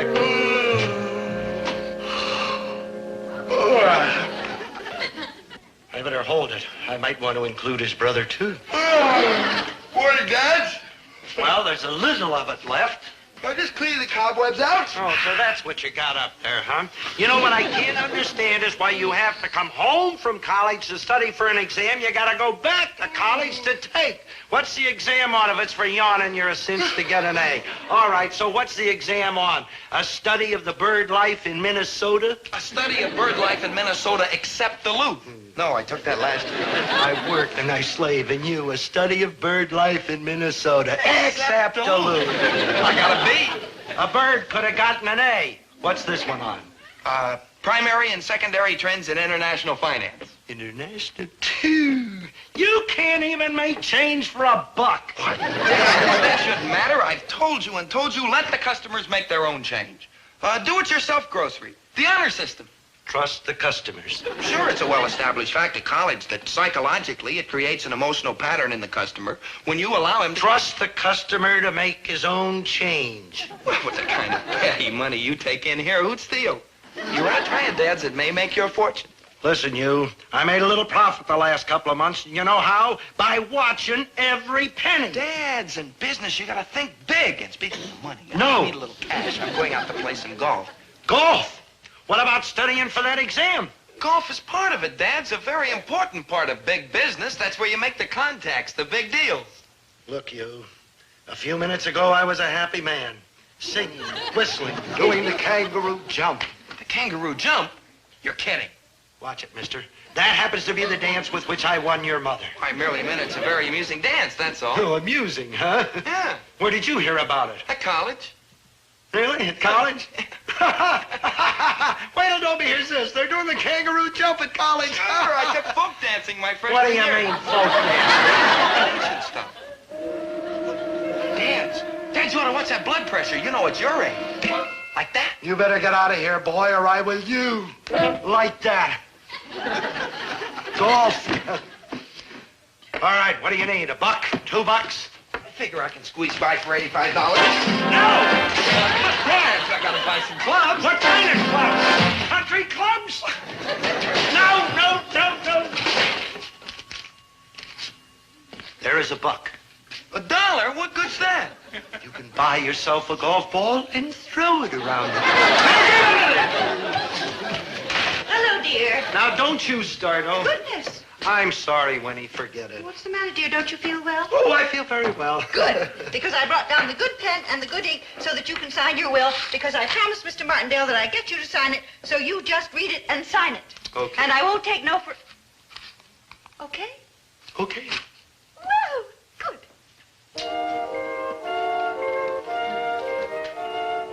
I, Herbert T. Gillis, being of sound mind and memory, and considering the uncertainties of this life, do declare this to be my last will.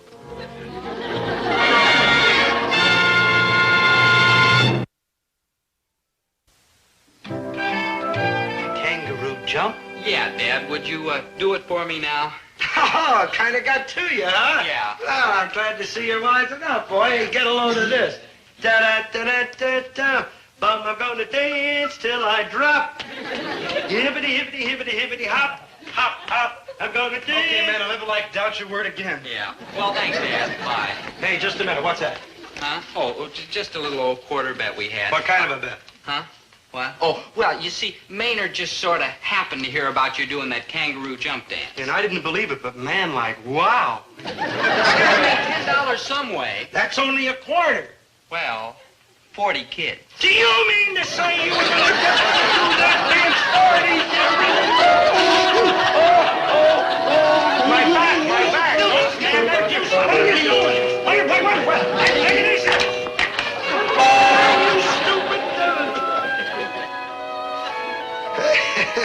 That's all right, thanks. Oh, it's nothing, Mr. Gillis. I do it for my grandpa all the time. Your grandpa? He's doing the same thing. Lumbago. Lumbago? Don't worry, Mr. Gillis. Everybody gets it when they get, like, old. When they get like nobody... This happens to be an old football injury. Gets like gold. I like to see you two do the work I put in around here in this store 12, 14 hours a day. Well, why don't you just take it easier, Dad? Do you think I like to work? But what am I going to do with a $10 cha-cha-chan son and an $85 golfing son? You could close the grocery and make this like a coffee house. A coffee house, Maynard? This community, like, needs a coffee house. Why, Maynard? So us cats can have someplace to go and sit and, like, protest. And how would I make any money, Maynard? Yeah, but look at all the friends you'd make. Like you, Maynard? You better consider that $10 investment in cha-cha-cha, Dad. I'm only thinking of you. Thinking of me? Sure. Cha-cha-cha, rich girl, retirement. With your back, you need help. Oh, why, you and... I'm gonna kill that boy. I just got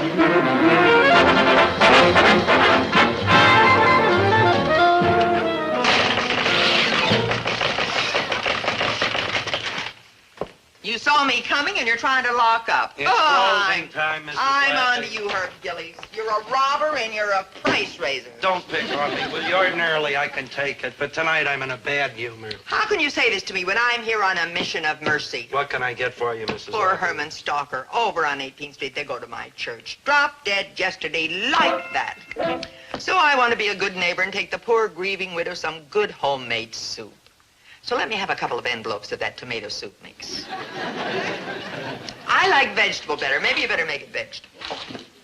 I used to go to school with a kid named Bill Stalker. Oh, Bill was Herman's older brother. He passed away 3 years ago. You couldn't possibly know Herman Stalker. He's years younger than you. Younger? Younger. Like that? Like that.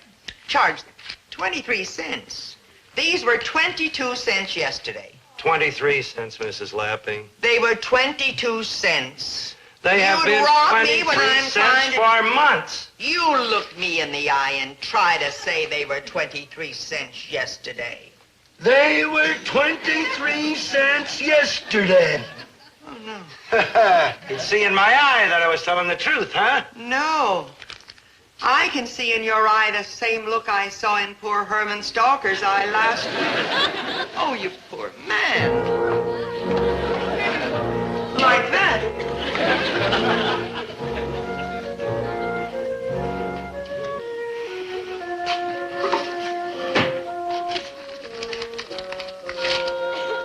Considering the uncertainties of this life. Dad, you better take it easier. What's that blood pressure, Dad? You know it's your age. Herman Stalker, younger than you. Like that. Last will and testament.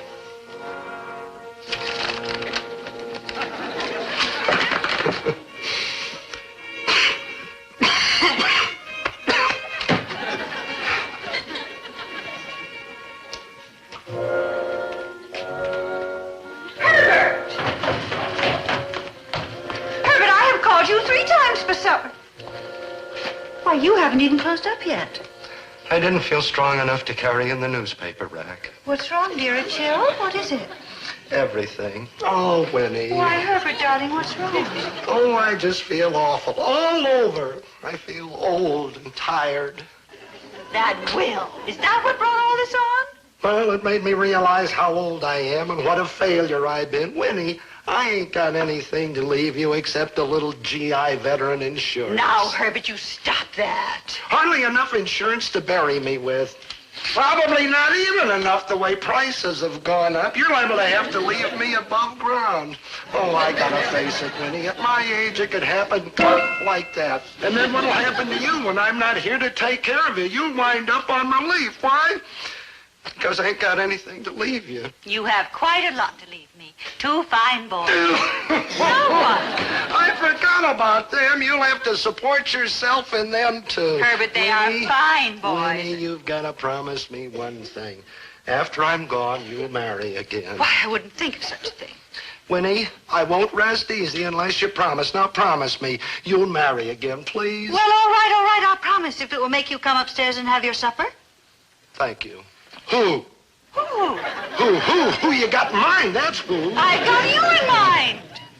Well, I'll rest easier knowing you'll be taken care of. You're a striking woman, Winnie, and you can get somebody real easy. Probably some big shot, not an old failure like me. Some fella who could die and leave you all the things that I keep. Now, upstairs.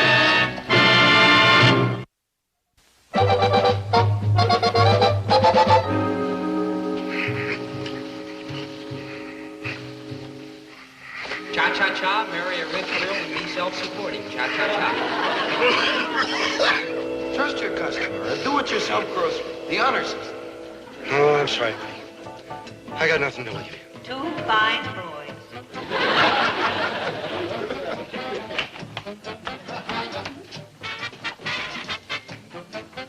What's going on here?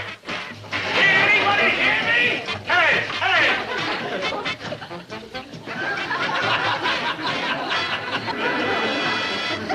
That's it? I'm dead. I told you to have it like that. Now they will never argue with me again. Do cha-cha-cha. Do cha-cha-cha. cha-cha-cha. 1, 2, cha-cha-cha. Oh, thank you, Dobie. My pleasure, Mrs. Lapping. You've got the happiest little fat feet in the whole neighborhood. Oh, Dobie, you're so charming. And it's such a pleasure shopping here now that your mean father has gone. Me? Why, you I won't wouldn't say you're mean.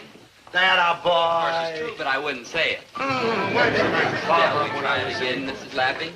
Davy, the drawer is full and I can't get my money in. I'll take care of it, Mrs. Dow. Hey, what are you doing? The bank got tired sending an armored car over every hour, so they put in a pneumatic tube straight to the bank.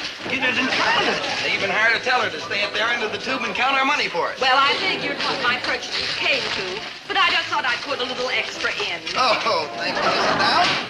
Would you care for some espresso coffee before you leave? Maybe a little golf lesson. Or how about some cha-cha-cha? Oh, I've had them all. And I'm going to hurry home and stuff this food into my family so I can come right back and buy more. How are you, Videtti, Mrs. Dow? Well, Mr. Gillis. I wonder if you remember me. We met yesterday on the golf course. Well, I meet so many impressive executives on the golf course. Oh, of course. I'm the president of Mammoth Market, CB Mammoth. Yes. I was very impressed with you yesterday. Not only because of your golf game, the way you threw the ball around the course. Marvelous, a wonderful idea. That was my idea. But I was even more intrigued with that fascinating talk you gave in the locker room on bird life in Minnesota. Except Duluth. Oh, except Duluth, of course. That's what impressed me the most. I hate the birds in Duluth. Yes, I've heard about your amazing success here in the market and some of your fascinating features. Is that one of them? Yes, he's on our staff. He's the king of the beatnik. Oh? Well, what's he doing? Protesting.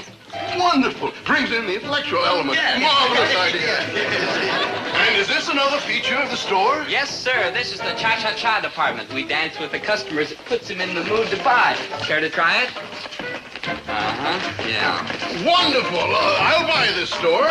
I'll give you and your brother $100,000 for it. See what I mean? $100,000. Of course, your offer is ridiculous. Well, of course it is, so take it. I mean, we wouldn't even consider it. Sell! Don't sell, Dobie. My father's a millionaire. I only started working here in hopes you'd cha-cha me to the altar. Oh, this kid's been spreading his cha-cha all over town. No, I'm sorry, but we have plans for our own chain of groceries. I'm afraid that in a year or so, we'll be absorbing you. Oh, I knew it. I knew it. Oh, why in the world didn't I study golf and bird life and the cha-cha-cha in college? Turned down $100,000. Oh, what's going to happen to poor Mimi? Oh, what a lovely picture.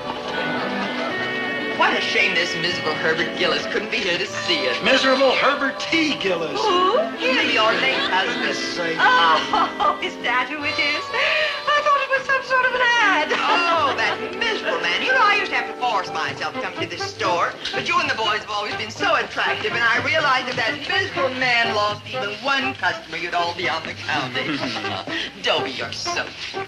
Yeah. Poor, miserable Herbert. Oh, We could have been rich years ago, but the poor, miserable man just couldn't think big. Well, what could you expect from that limited mind? I always asked him, buy me a convertible. Over and over. Buy me a convertible.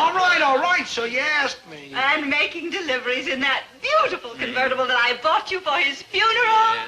That was the very thing that started our success. Yeah. Oh, I kid myself. She's right. They don't need me. They're better off without me. The convertible and Davy's golf and cha-cha-cha, Mother. Oh, and that reminds me, I'm going to a thé dansant. Woo! And here comes my date now. Your date? Winnie, I'm not even cold yet. Oh, Don Carlos, gracias and adios. Oh, my sweet Winnie Pooh. Winnie Pooh, honey, that was my name for you.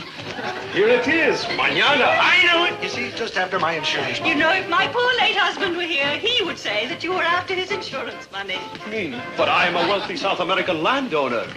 Perhaps you have heard of my hacienda in South America. What is it called? Argentina. Oh, it sounds lovely. Well, shall we off to cha-cha-cha? No, never again shall I cha-cha-cha. I shall only do the dance with which you won my heart. The kangaroo jump. The kangaroo jump? Oh, Winnie, that's our song. Oh, there's nothing sacred anymore.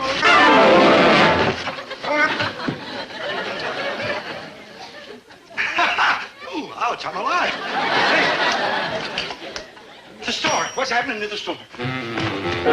Look, I've been here a half hour. Just get me out of here, Hold please. your horses. I've been waiting here longer than you. We are doing the best we can. Where are the anchovies, Mama? Lady I wants don't anchovies know, and dear. I can't find I'm them. sorry.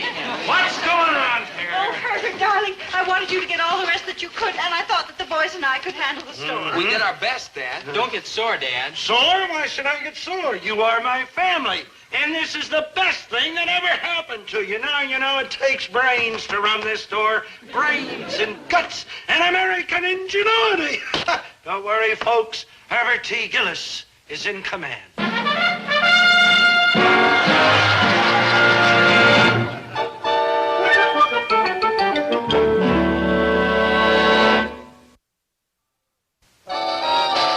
You know, I learned something today, Winnie.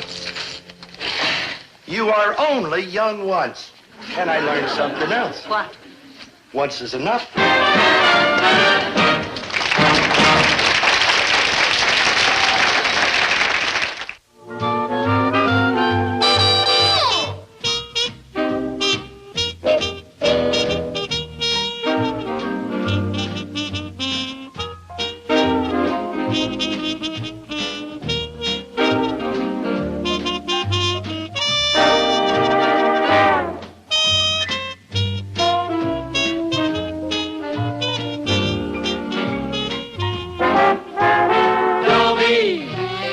Once a gal was dreamy, Dobie. Once a gal was creamy, Dobie. Once a gal to call his own. Is she blonde? Is she tall? Is she dark? Is she small? Is she any kind of dream or at all? No matter, he's hers and hers alone. 'Cause Dobie has to have a girl to call his own. Once a gal was dreamy, Dobie. Once a gal was creamy, Dobie. Once a gal to call his own. Is she blonde? Is she tall? Is she dark? Is she small? Is she any kind of dreamboat at all? No matter, he's hers and hers alone. Dobie. My father can't understand why I don't like work. What's so hard to understand? Some people don't like artichokes or bow ties or Wyatt Earp. I mean, this is a free country, and we all have the right to dislike something. And my choice happens to be work. Now, my father happens not to like rock and roll. Okay, that's his privilege. Do I try to change his mind? Of course not. So how come he doesn't get off my back? I mean, I'm not the only one who has an allergy to work. You take Chatsworth Osborne Jr., the richest kid in town. You know how he feels about work? Chatsworth Osborne Jr., in your entire life, you have never done an honest day's work. But of course not, my child. Aren't you ashamed, never doing a lick of work? Daphne, you don't seem to understand, dear. What does everybody in this country want? More leisure time. Unions go out on strike for shorter work weeks.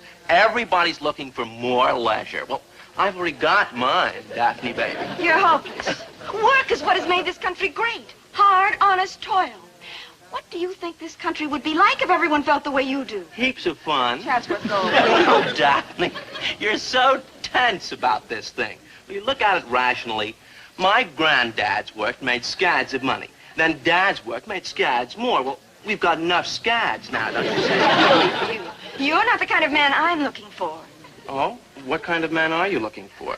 Hi, Chatsworth. Oh, hello, chap. Bully to see you. Goodbye. Look at it this way, old girl. In the social circles in which I travel, no offense, Gillis, baby, but why don't you just vague off? Well, I was supposed to meet Maynard here.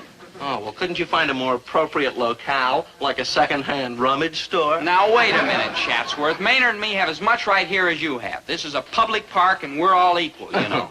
Rather an amusing fiction, isn't it? Sure, chap, it's just a soupçon of mustard. Soupçon? Chatsworth, I've had it with you. I'm leaving. My dear girl, no one has ever walked out on Chatsworth Osborne Jr.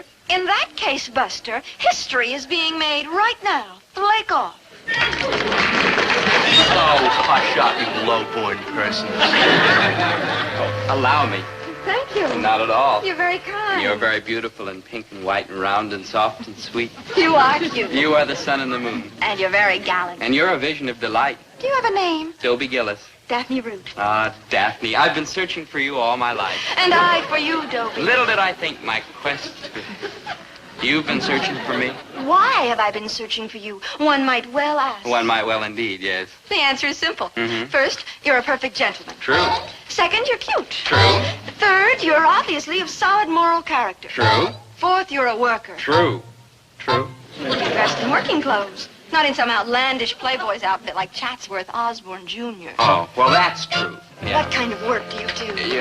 I'm in the grocery line. Oh, splendid. Mm-hmm. Don't you think work is divine? Do you? I do. Uh-huh. You know what I think it is? What? Divine. Me too. Yeah. Daphne. Dobie, consider the giants of our modern civilization. Uh-huh. Ford, Carnegie, Rockefeller. What did these men have in common? Money? Oh, money is only a small part of it. Mm-hmm. What excites me is that they were workers, men of drive and ambition and soaring imagination. Vibrant, stimulating, fascinating men. You're really ape for work, aren't you? As what sensible person is not? Yeah. Mm-hmm. Oh, Dobie, you're on your way to that same lofty pinnacle, too, I can tell. Mm-hmm. Here you have a day off from school. Are you fritting away your time sleeping? No. Lolling about, indulging in time-wasting games? Mm-hmm. No. No. You're working, striving, moving ahead. Yeah. Oh, Dobie, you're the kind of man this country needs. Daphne. Dobie, it's so wonderful to be near a boy who's dynamic and forceful. Instead of some spineless, unsalvageable, ambitionless wreck. You rang? Like, hi, good buddy. Tennis anyone? Maynard G. Krebs, my fellow worker. Worker? Yeah, I see you finished your stringing those rackets at the sporting goods shop where you work. Work? Don't you gone weak or something? I'd be glad to help you deliver the rackets, but I'm still busy running errands for the grocery store where I'm gainfully employed. Gainfully employed? Yeah, gainfully employed means work. Yeah. Work? Dobie, what's going on? Oh, nothing, Dad. Dobie, where is this grocery store? Well? I want to watch you at work. Oh, yeah. Well, you see, can't get there from here. Dobie, if you put your mind to it, you can get anywhere from anywhere. Now, where is this store? It's my dad's place, and it's at 285 Norwood Street, Gillis's Grocery. I'll be there this afternoon. And when I arrive, I expect to see a powerful human dynamo operating at full steam. Like what now? Like I'm in hot water. Yeah, I heard of this stuff. I may have to go to work. Work? Maynard! When Daphne gets to the store this afternoon, she's going to find me working. A human dynamo. You're going to work in the store? Yes, I am, and it's about time. I mean, Dad's not getting any younger, and if I can ease his declining years... You're like a real human being. Yeah. So are you, Maynard. Thanks, good buddy. Yeah. Why? Because you're going to help me. Me? I'm working the Maynard. store? Now, Maynard, you're going to do it. Now, stop with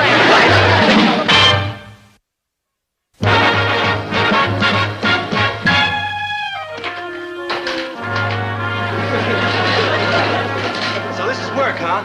Right. No, it ain't so tough. Naturally, I'm doing it all. Oh, you're okay in my book, good buddy. Maynard, get to work. Work? Come back here. Look, start dusting. When Daphne gets here, we've got to look like we're getting a kick out of this.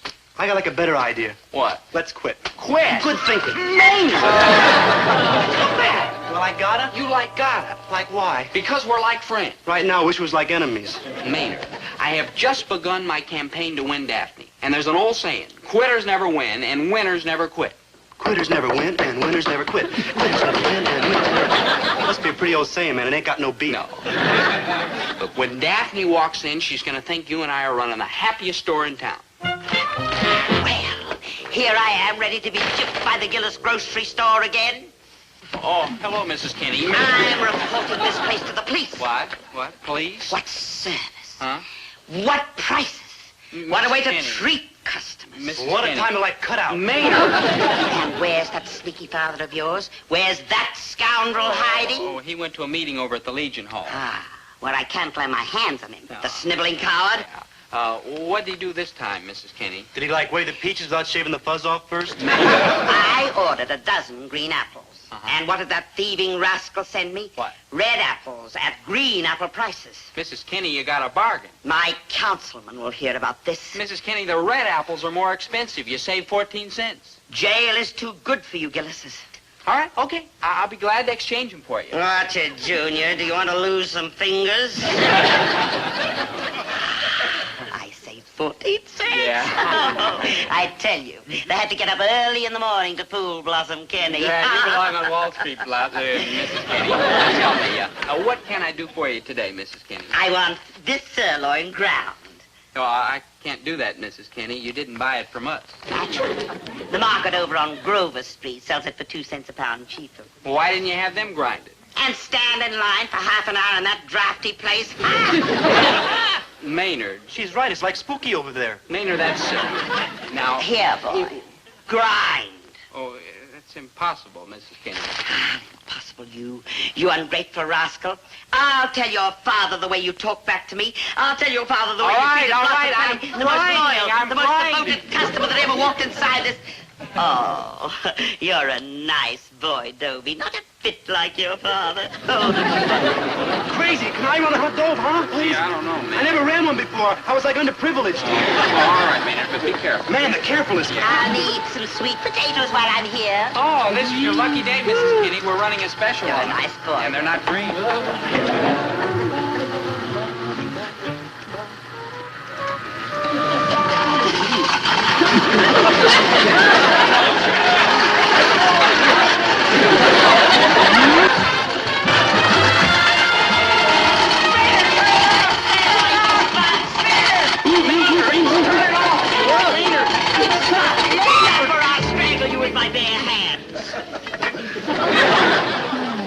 But a crazy pencil sharpener. Maynard! I'm reporting this to the district attorney. Oh, Mrs. Kenny, wait! I've got friends in high places. Please, Mrs. Kenny, it was an accident. It happened to me all the time. I'll turn this market into a bowling alley. Daphne. Daphne? Daphne? Yeah. Let me go, you awful boy. Mrs. Kenny, take your choice of anything in the freezer. The mayor will hear about this. Yeah, take any cut of meat. It's on the house. The governor will hear... Anything in the freezer? Anything in the freezer, yes. Maynard, you're in charge. Like me? Like you. Ooh, I'm like dead. Putting it mildly, I'd say things weren't going exactly right. I mean, Daphne was coming through the door. Mrs. Kenny was in the freezer. And I was in the soup. Dobie. Hi, Daphne. Hi, Maynard. Like hi. Let's go. Go. I haven't even had time to see the store. Oh, well, there's not much to see. Just an ordinary store. 37 cents. Come on, we'll take a walk in the park. Dobie, if you're working, how can you just walk out in the middle of the day? Oh, good question. Yeah. Yeah, well, I can leave because I'm not working here anymore. I just quit. You quit? Yeah, this job didn't offer enough challenge to a man of my ability. Where do you go from here? From here?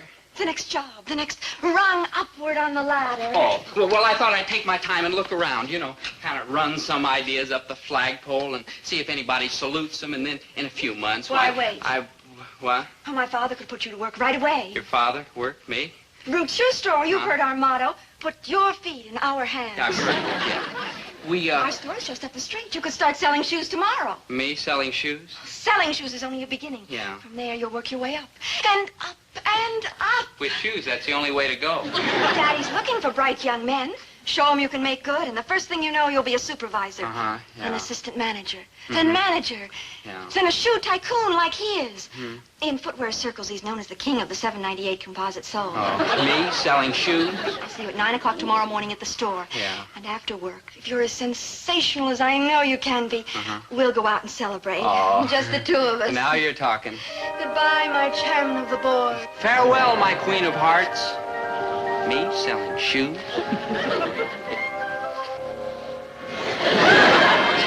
Maynard, I've got work to do. You open it. Oh, no, this is your store. And you're my friend. And you're like my friend. So? So we'll go down on the sinking ship together. Okay. I wonder if the Foreign Legion accepts 17-year-old enlistees. Thank you, Dobie. I'm going to call the FBI. I'm going to call the city council. I'm going to call anyone. Thank you, Mrs. Cheney. Thank you. My dear your father. Thank you very much, Dobie. Dove, what's your father going to say when he finds all that stuff missing? I know exactly what he's going to say. No, Maynard, my mind's made up. I'm due at the shoe store in 15 minutes, and that's the way it's going to be. But a job, Dobe. Taking a job for a chick. That's like the ultimate supreme sacrifice. Ultimate Yeah, supreme. I heard them words in a movie I saw the other night. Oh. Just before this Joker takes off for the moon in a celluloid. Man, that's satellite, mate. Yeah, satellite. Man, what a gasser of a movie. The monster that devoured Cleveland. Maynard, you've got an entirely mixed up idea about the importance of labor. Why, do you have any idea what the world would be without work? Unemployed. Now listen, every person, every animal has a certain job to do or everything would fall apart. Now take beavers. Oh, you see, mean the way they build them little wooden dams and like that? That's right, Maynard. They keep rivers from overflowing. Yeah, and bees. Now, they cart that pollen around and keep America green and golden. Right, Maynard. Right. Yeah, and now, horses. Horses? Yeah, they gallop around and keep the racetrack from coming up empty. That's not what I mean. Yeah, and butterflies. They keep them nature study cats from running around slapping their nets of hollow air. Yeah, and take bears. If they wasn't around to make rugs out of, babies have to get their pictures taken laying on that cold floor. Yeah, or chicken. Maynard. Bacon look. just laying there for breakfast without no eggs to keep it company. Yeah, and pigs. Oh, eggs just laying there with no bacon to keep it company. Maynard, enough!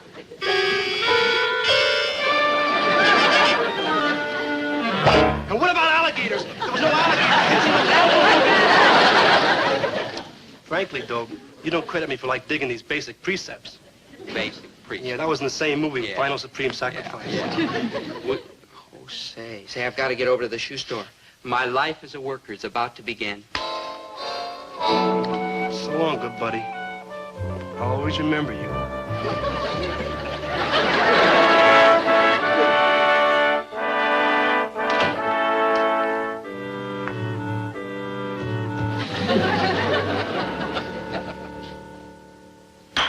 Morning, Moms. No, Chatsworth, must you be so unsanitary this early in the morning? I'm sorry, Mom. No, your father had that same nasty habit. Another croquet ball, Fidelio. 4! Oh, smashing shot, Moms. But be careful you don't break anything. Oh, what difference does it make? Unless the ball travels more than 3.5 miles in any direction, whatever we break is ours. Does it like Uncle Henry's potting shed? But, Mom, you adore flowers. Flowers indeed. He hasn't had a flower in there in 20 years. Well, then what does Uncle Henry do in his potting shed? He gets potted. Well, I suppose every family must have a skeleton in the closet.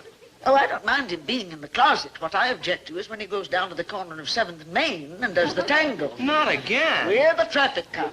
Now, come on, boy. Get yourself a mallet and let's whap a few here. Not today, Mums. I've got to get downtown on business. Oh. Cheero. Chatsworth, when you're in town, Yes, Mums. don't mingle. No.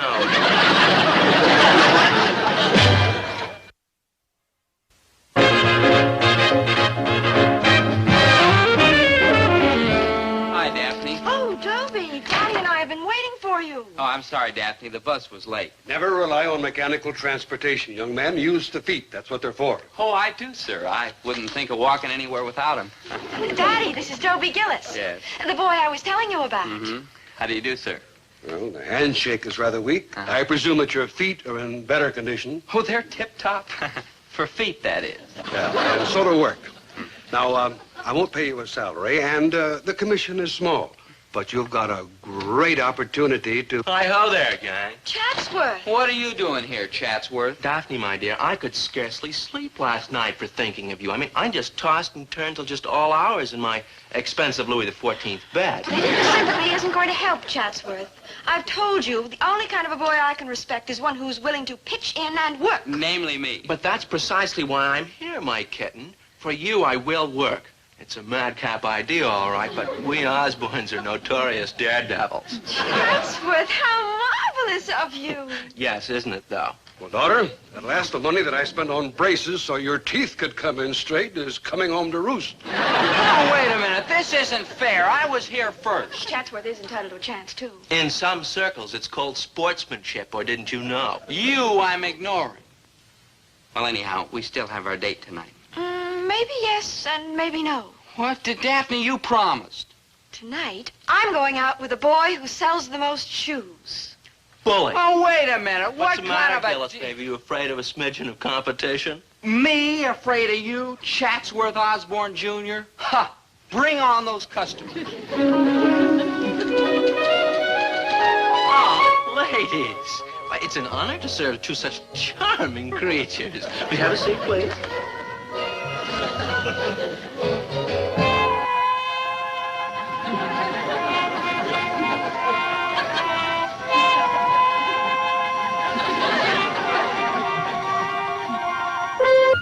Aren't they lovely? They're just what I wanted, but I can't afford to pay $12.98.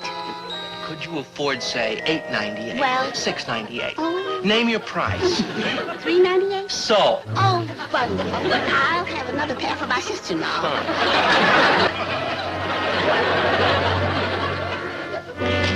You must lose money on every pair of shoes you sell. Oh, true, but we're closed on Sundays.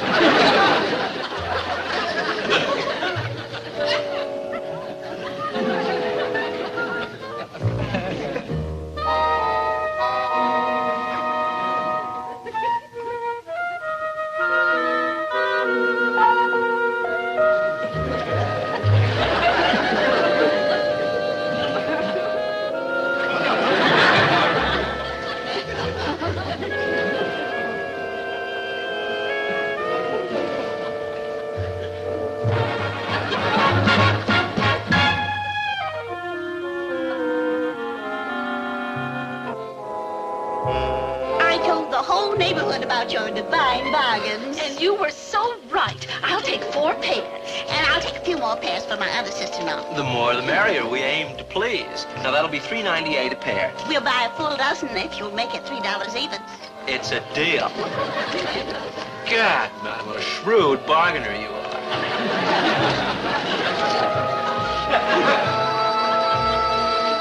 There comes a time in every fella's life when a little voice inside him yells, quit. Quit? Sure, why not? Because you can't. Oh, Maynard, what's the use? How can I beat Chatsworth when he keeps paying for the shoes out of his own pocket? Ooh, that's a crummy trick. Yeah. Why don't you go tell the boss? No. How come? Well, that's snitching, Maynard. I'm no stool pigeon. Yeah. Hey, why don't you go tell Chatsworth's mother? She'd never let him work in a shoe store. I just told you, I'm no stool pigeon. Yeah. Of course, if some good buddy went and told Chatsworth's mother, that'd be different, wouldn't it? Sure, Dobe. Then you wouldn't be a stool pigeon, would you? That's right, Maynard. I mean, if some good buddy went and told Chatsworth's mother, then it wouldn't be me, would it? Yeah, I wonder who I can get. Ooh, let's see. Now, shh, quiet. I'm trying to think who I can get. Now, let's see. Who's your good buddy? Oh.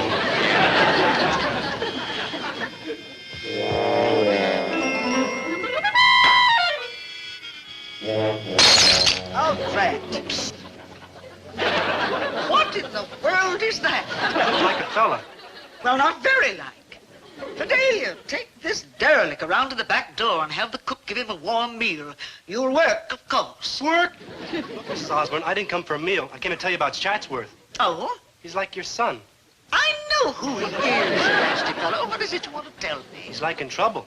Oh, that's impossible. School isn't in session. He's like got a job. Good heavens. Like selling shoes. Oh, how nasty. Yeah, you ought to see him down there at Root's shoe store. Fitting and measuring and measuring and fitting Oh, and now, lacing. I should be quite ill. Oh, Fidelia. Bring the car around to the west gate. Make it a fast one with a siren. You get around to the kitchen and have the cook give you a warm meal and some clothes.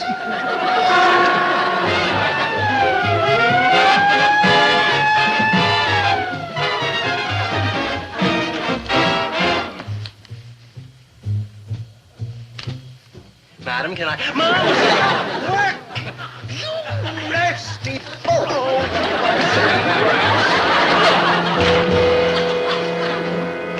Yeah, it was like living through another San Francisco earthquake. It was scary. Well, Daphne, I won, didn't I? Tonight you're going out with me. With you?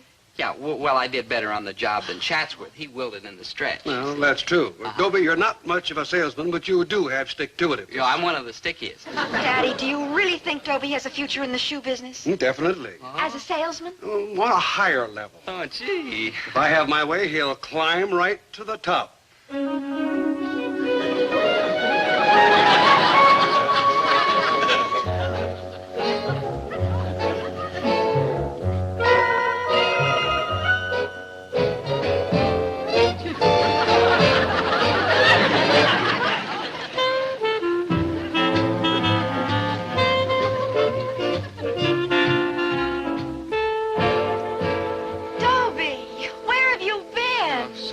late, Daphne, but after I finished unpacking the crates and dusting the shelves, your father made me clean out the storeroom.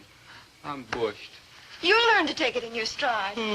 Now, where should we go tonight? Tonight? Go? There's a dance at the Civic. Oh. Dobie. I'll never look at another shoe again. Right, left, right. Dobie. Dobie. You know, working chaps are all right in the daytime, but at night, you just can't beat us playboys.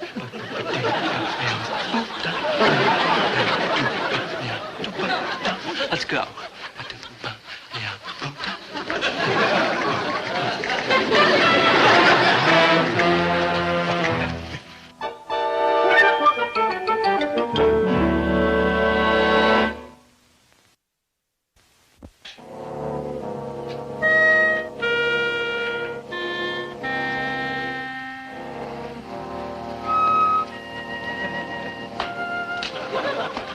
Night. Daphne. I want to explain. Yeah, I'm sorry. I must have dozed off. Are you ready to go to the dance? Well, to tell you the truth, Dobie, I don't feel much like dancing right now. Really? I'm a little tired. Aren't you? Yeah, considerate. That's what you are, Daphne. Gee, you're the most understanding girl in the world. You're very sweet, too, Dobie. Yeah. Well, good night. Good night, Daphne.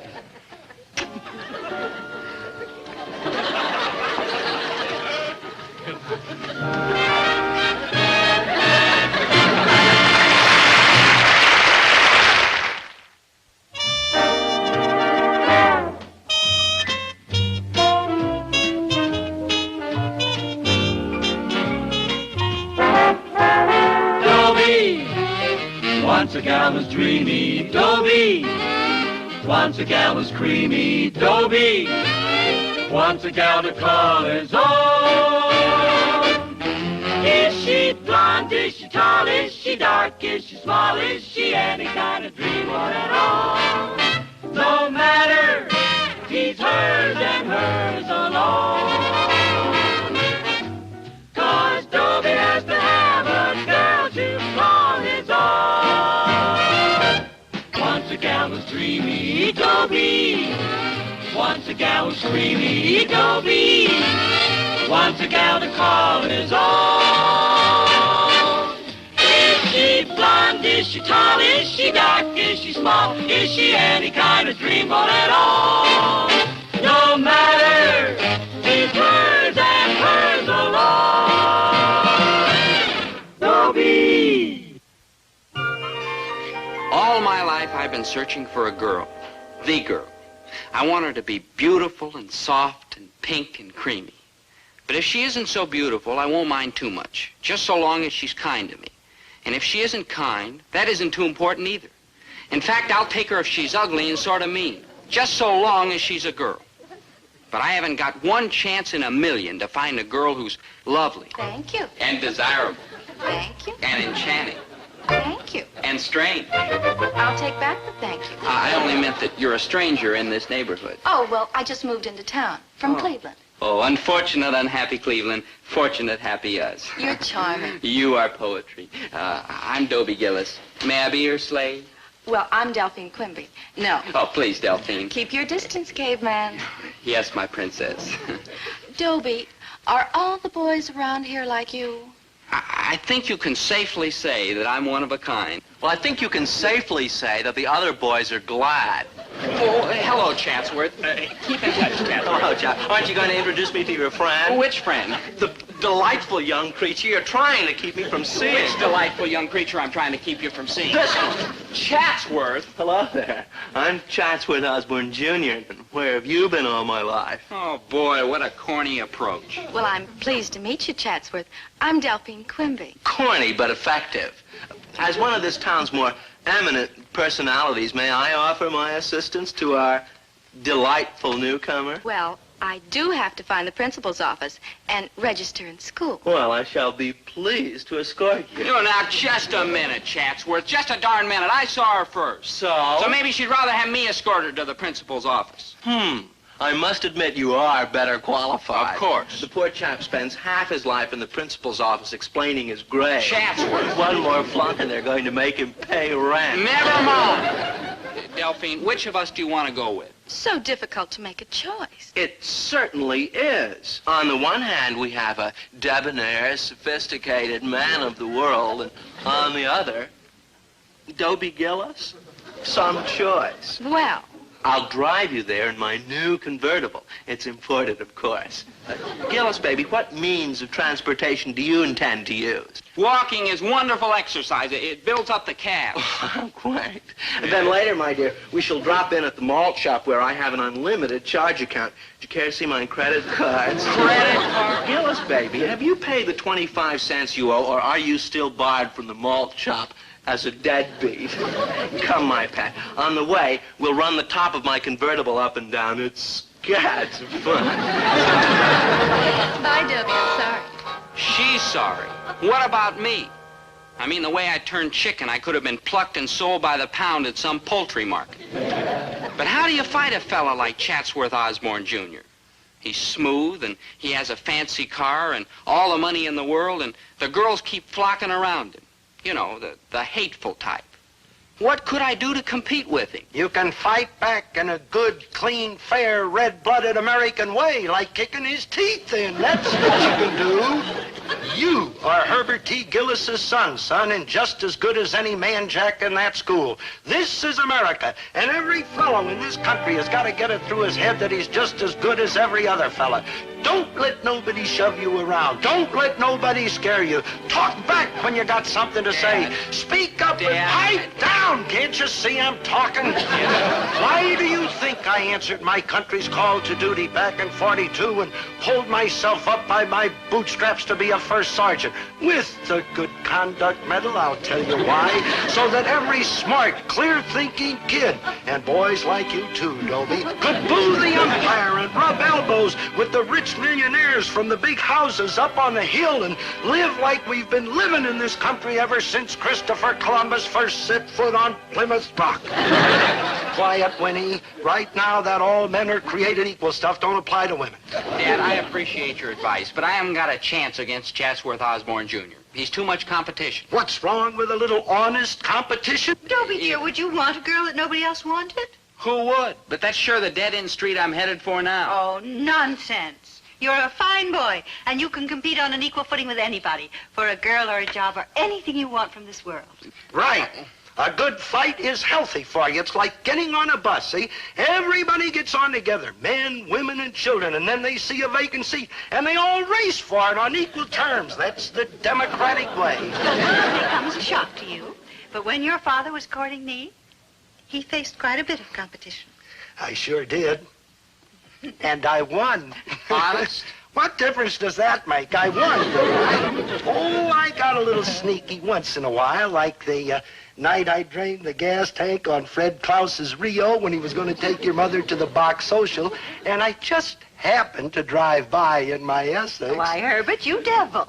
Yeah, wasn't I? Oh, mostly it was Marquis of Queensborough rules, son. But when I saw something I wanted, I went out and grabbed it. And that Fred Klaus weighed 250 pounds and came from a mean family. Dad, you're right. I'm going to fight for the girl of my dreams. I'll be a chip off the old block. Attaboy, young chip. And remember, you can always come to me when you think you need advice from the old block's head.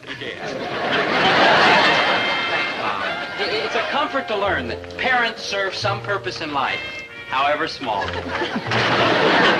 a nice boy. Well, you get used to him. Gillis Groceries. Oh, hello, Emily. The back fence broadcasting system. Fine. What's new, Emily? George Crute is getting a promotion. Oh, good old George, whoever he is. But his wife caught him coming into the house at 2 o'clock this morning. Poor old George. George got a terrible bawling out, and a new grocery store's opening up on Frisbee Street. Poor old George. And a new grocery store's opening up on Frisbee Street. It's called Quimby's, and it's opening on Friday. Why, there's hardly enough business in this neighborhood for one grocery store. Poor house, here we come. Oh, Mrs. Frobish's baby is having the colic for the 3rd day in a row. Drop Mrs. Frobish's baby. Where's your old, you know, I can...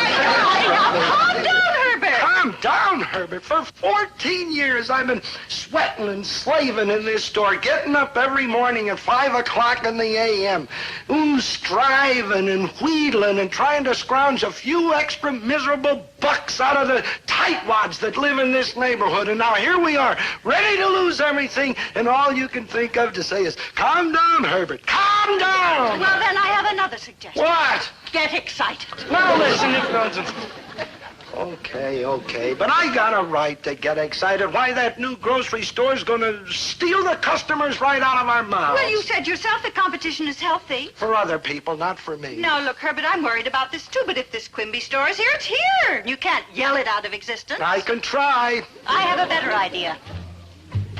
What? Why don't you go over to Quimby and welcome him and get a look at the prices that he's planning to charge, and don't let him know who you are. If you think I'm gonna go traipsing over to that broken arm, no, that's a pretty shrewd, underhanded idea, Winnie. Well, I'm a pretty shrewd, underhanded character.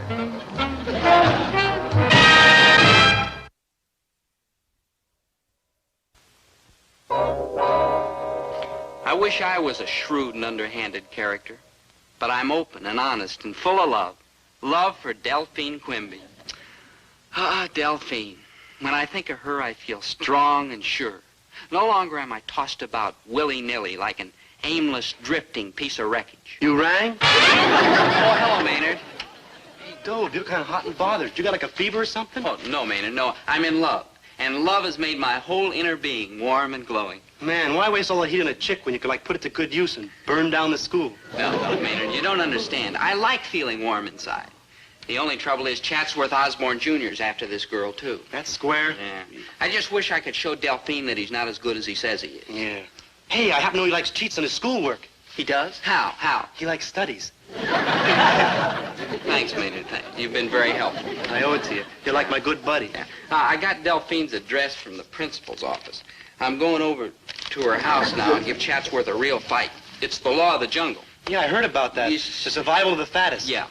That's fittest. Yeah, fittest. Yeah. You see, Maynard, in this world there are the haves and the have-nots. And the have-nots must fight to get what they want from the haves. Yeah, like two dogs barking and growling over the same bone. Yeah, that's good, Maynard. You see? Or a couple of squirrels coursing tails over the same nut.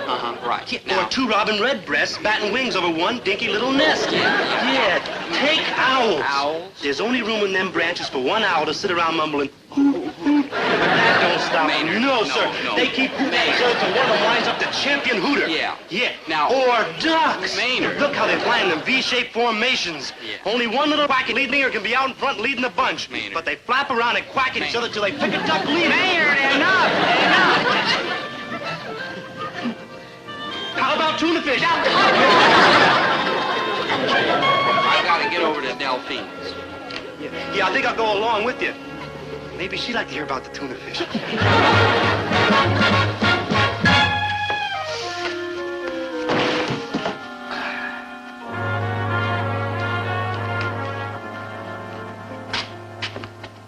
Oh, yeah, this is it, Quimby's.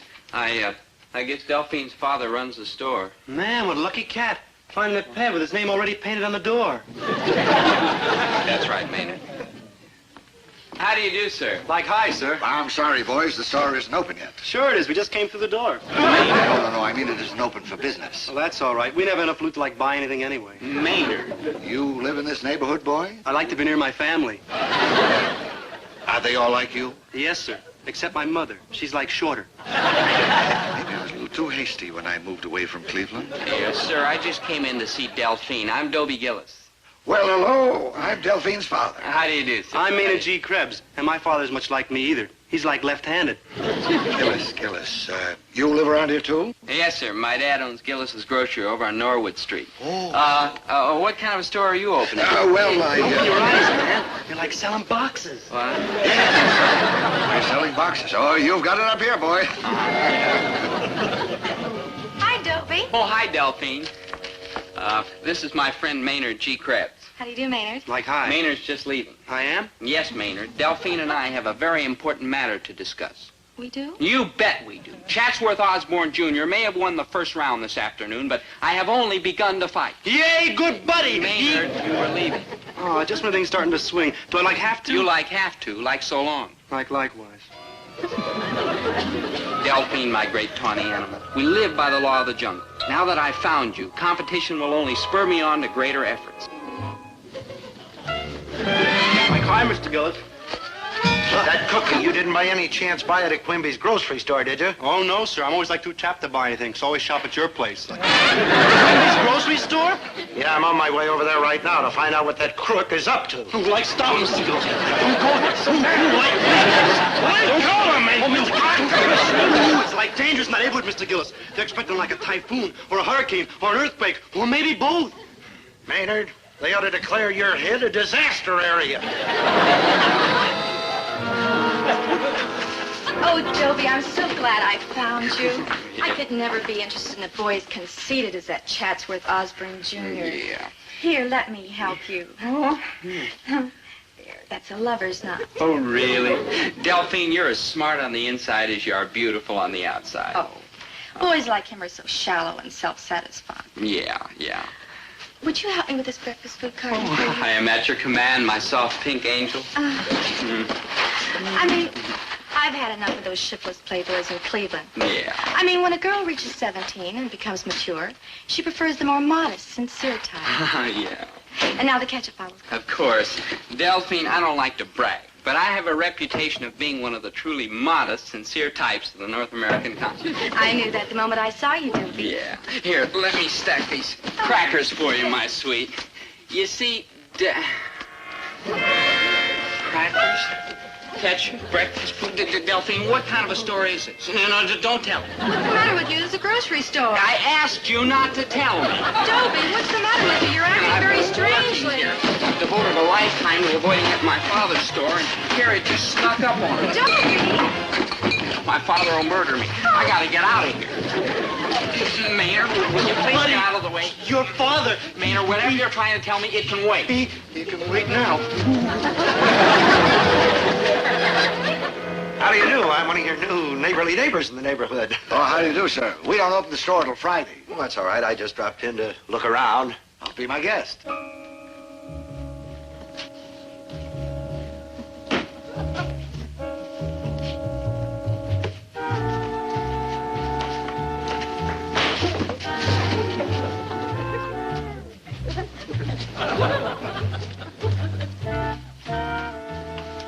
Now, how much do you have to pay a kid like that to work here? Oh, we don't pay him anything. Wouldn't that frost you? I raise my own help, and I don't get that kind of a break.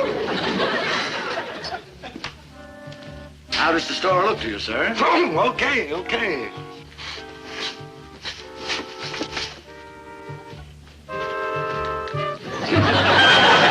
how much you getting for this soap here? Which soap? This one. Oh, that brand is selling for 38 cents a box. 38 cents a box, but you could charge 45 and get rid of every box in the store. 45 cents? Isn't that a little overpriced? Well, the grocer over on the next street's charging 50. Gillis? Of course. He is such a beloved figure in the neighborhood that the customers just pay him anything he asks. However, if you were to show him a bargain, who can tell? Well, I don't know. If my customers should find me charging such exorbitant prices, they might walk out of here and never come back again. Try it. I'm only suggesting it for your own good. Thank you, sir. You are a fine citizen. And a veteran.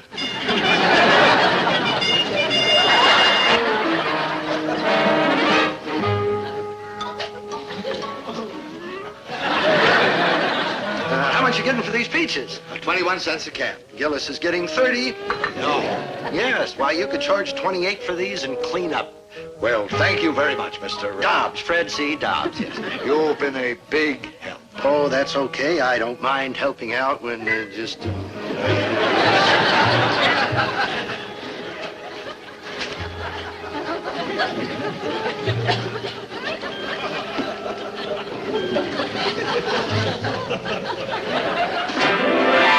Dobbs is the name, Fred C. Dobbs. I'm just a civic-minded citizen checking on business conditions in the neighborhood. Oh, yes, sir, I understand, Mr. Dobbs, Fred C. Dobbs. I'm in plumbing. Do you have any more suggestions, Mr. Dobbs? Yeah, charge $1.98 for a liver, and your customers will never stop talking about you. But everybody else gets $1.25. Gillis is getting $3. Goodbye, Mr. Quimby, and good luck. Thank you very much, Mr. Gillis.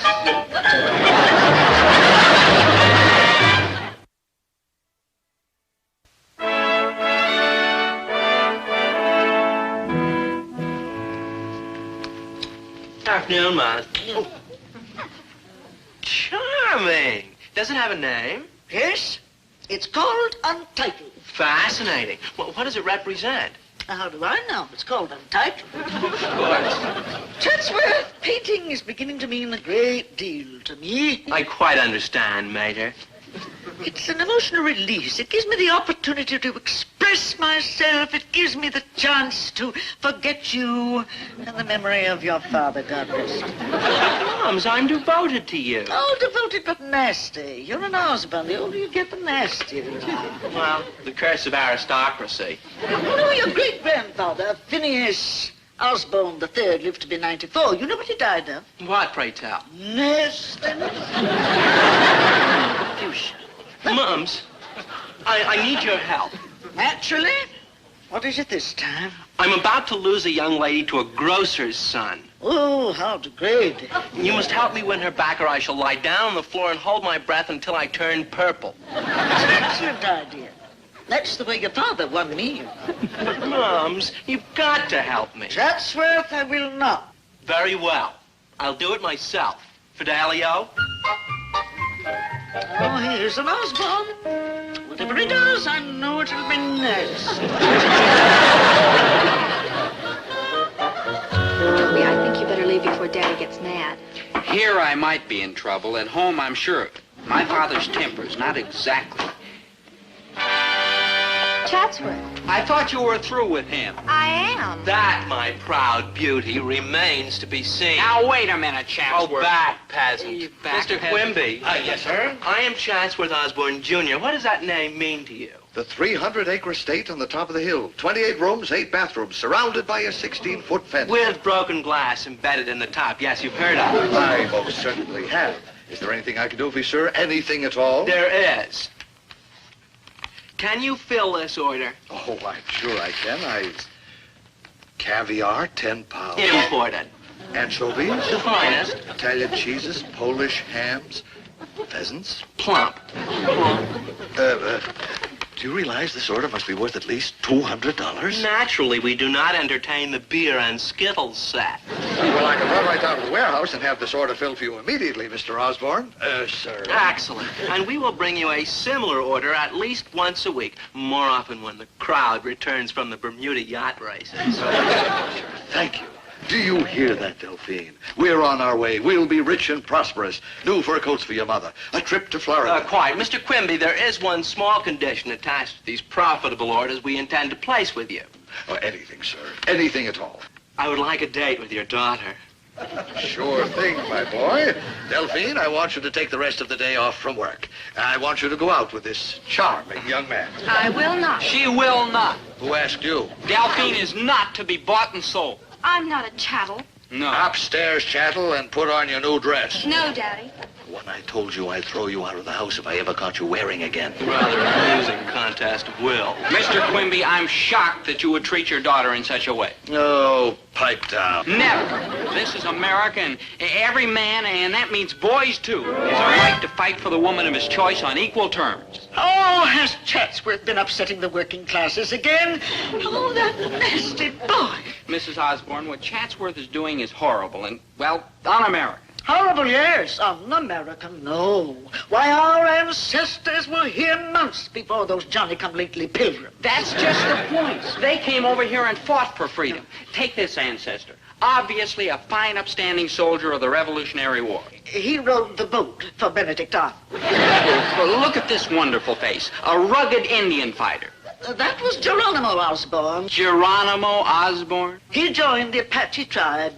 Wyatt Earp had to shoot him. I'll bet this little old lady did plenty to make you proud of her. She worked for Betsy Ross. She kept trying to change the color of the flag to black and orange. They finally got her for counterfeited. Moll Osborne, they called her. Oh, she was a mess. I'm sorry, Mrs. Osborne. I didn't mean to drag out all the family black sheep. But you have, haven't you? Yes, I have, yeah. Well, but your point is well taken. It is? Yes, where but in America would our beastly relatives have had the freedom to behave as abominably as they did? True. Gillis, Chatsworth needs a kick in the ancestors. What would I take for you to compete with him on equal terms. Money. In other words, would a substantial grocery order each week serve the purpose? Would it? Dad'd have to pay me a salary to help fill it, and I'd be able to take Delphine out. That, so be it then. I shall divide my groceries equally between Quinby and Gillis. Oh, thank you, Mrs. Osborne. You're a real human being. Yes, now this is Oliver Osborne at Bunker Hill. He wasn't there long enough to see the whites of their eyes. And 6 pounds of imported dates. I'll go out in the storeroom and unpack them. I gotta hand it to you, boys. Since we've been getting these Osborne orders, we're in top financial shape. Yeah. Even with the 50 cents an hour I'm paying. Yeah, 75 cents an hour. 75. Now listen. 75 cents an hour, Herman. I heard you promise. Okay, Benedict Arnold. A friend of the Osbornes. Hi, Dobie. Mrs. Gillis. Hello, dear. Hi, Delphine. Gee, Delphine, I'm sorry about the dance tonight, but we've got to get Mrs. Osborne's orders filled. Oh, that's all right. I understand. I just dropped by to tell you how proud I am that you're helping your father like this. Yeah. Well, it's partly loyalty and mostly the money he's paying me. But it's for us, my sweet, even though it's keeping us apart right now. I say, come on, Delphine, baby. You're going to the dance with him? Well, I wanted to go with you, Dobie, but you're so busy working tonight. Well, what could I do? Ta-ta, chap. Happy packing. Mom? What, dear? I gotta kill that boy. I just got it.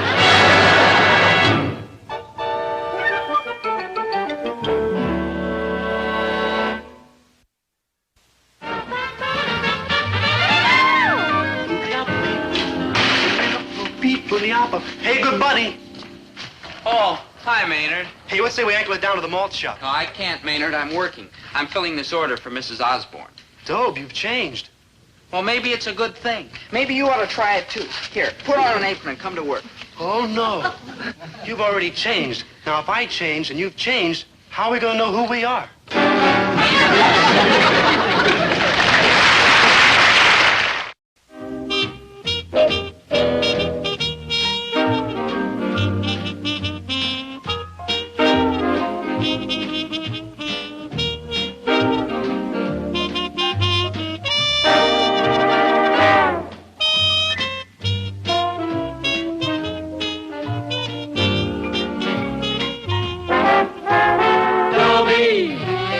Once a gal was dreamy, Dobie. Once a gal was creamy, Dobie. Once a gal to call his own. Is she blonde? Is she tall? Is she dark? Is she small? Is she any kind of dreamboat at all? No matter, he's hers and hers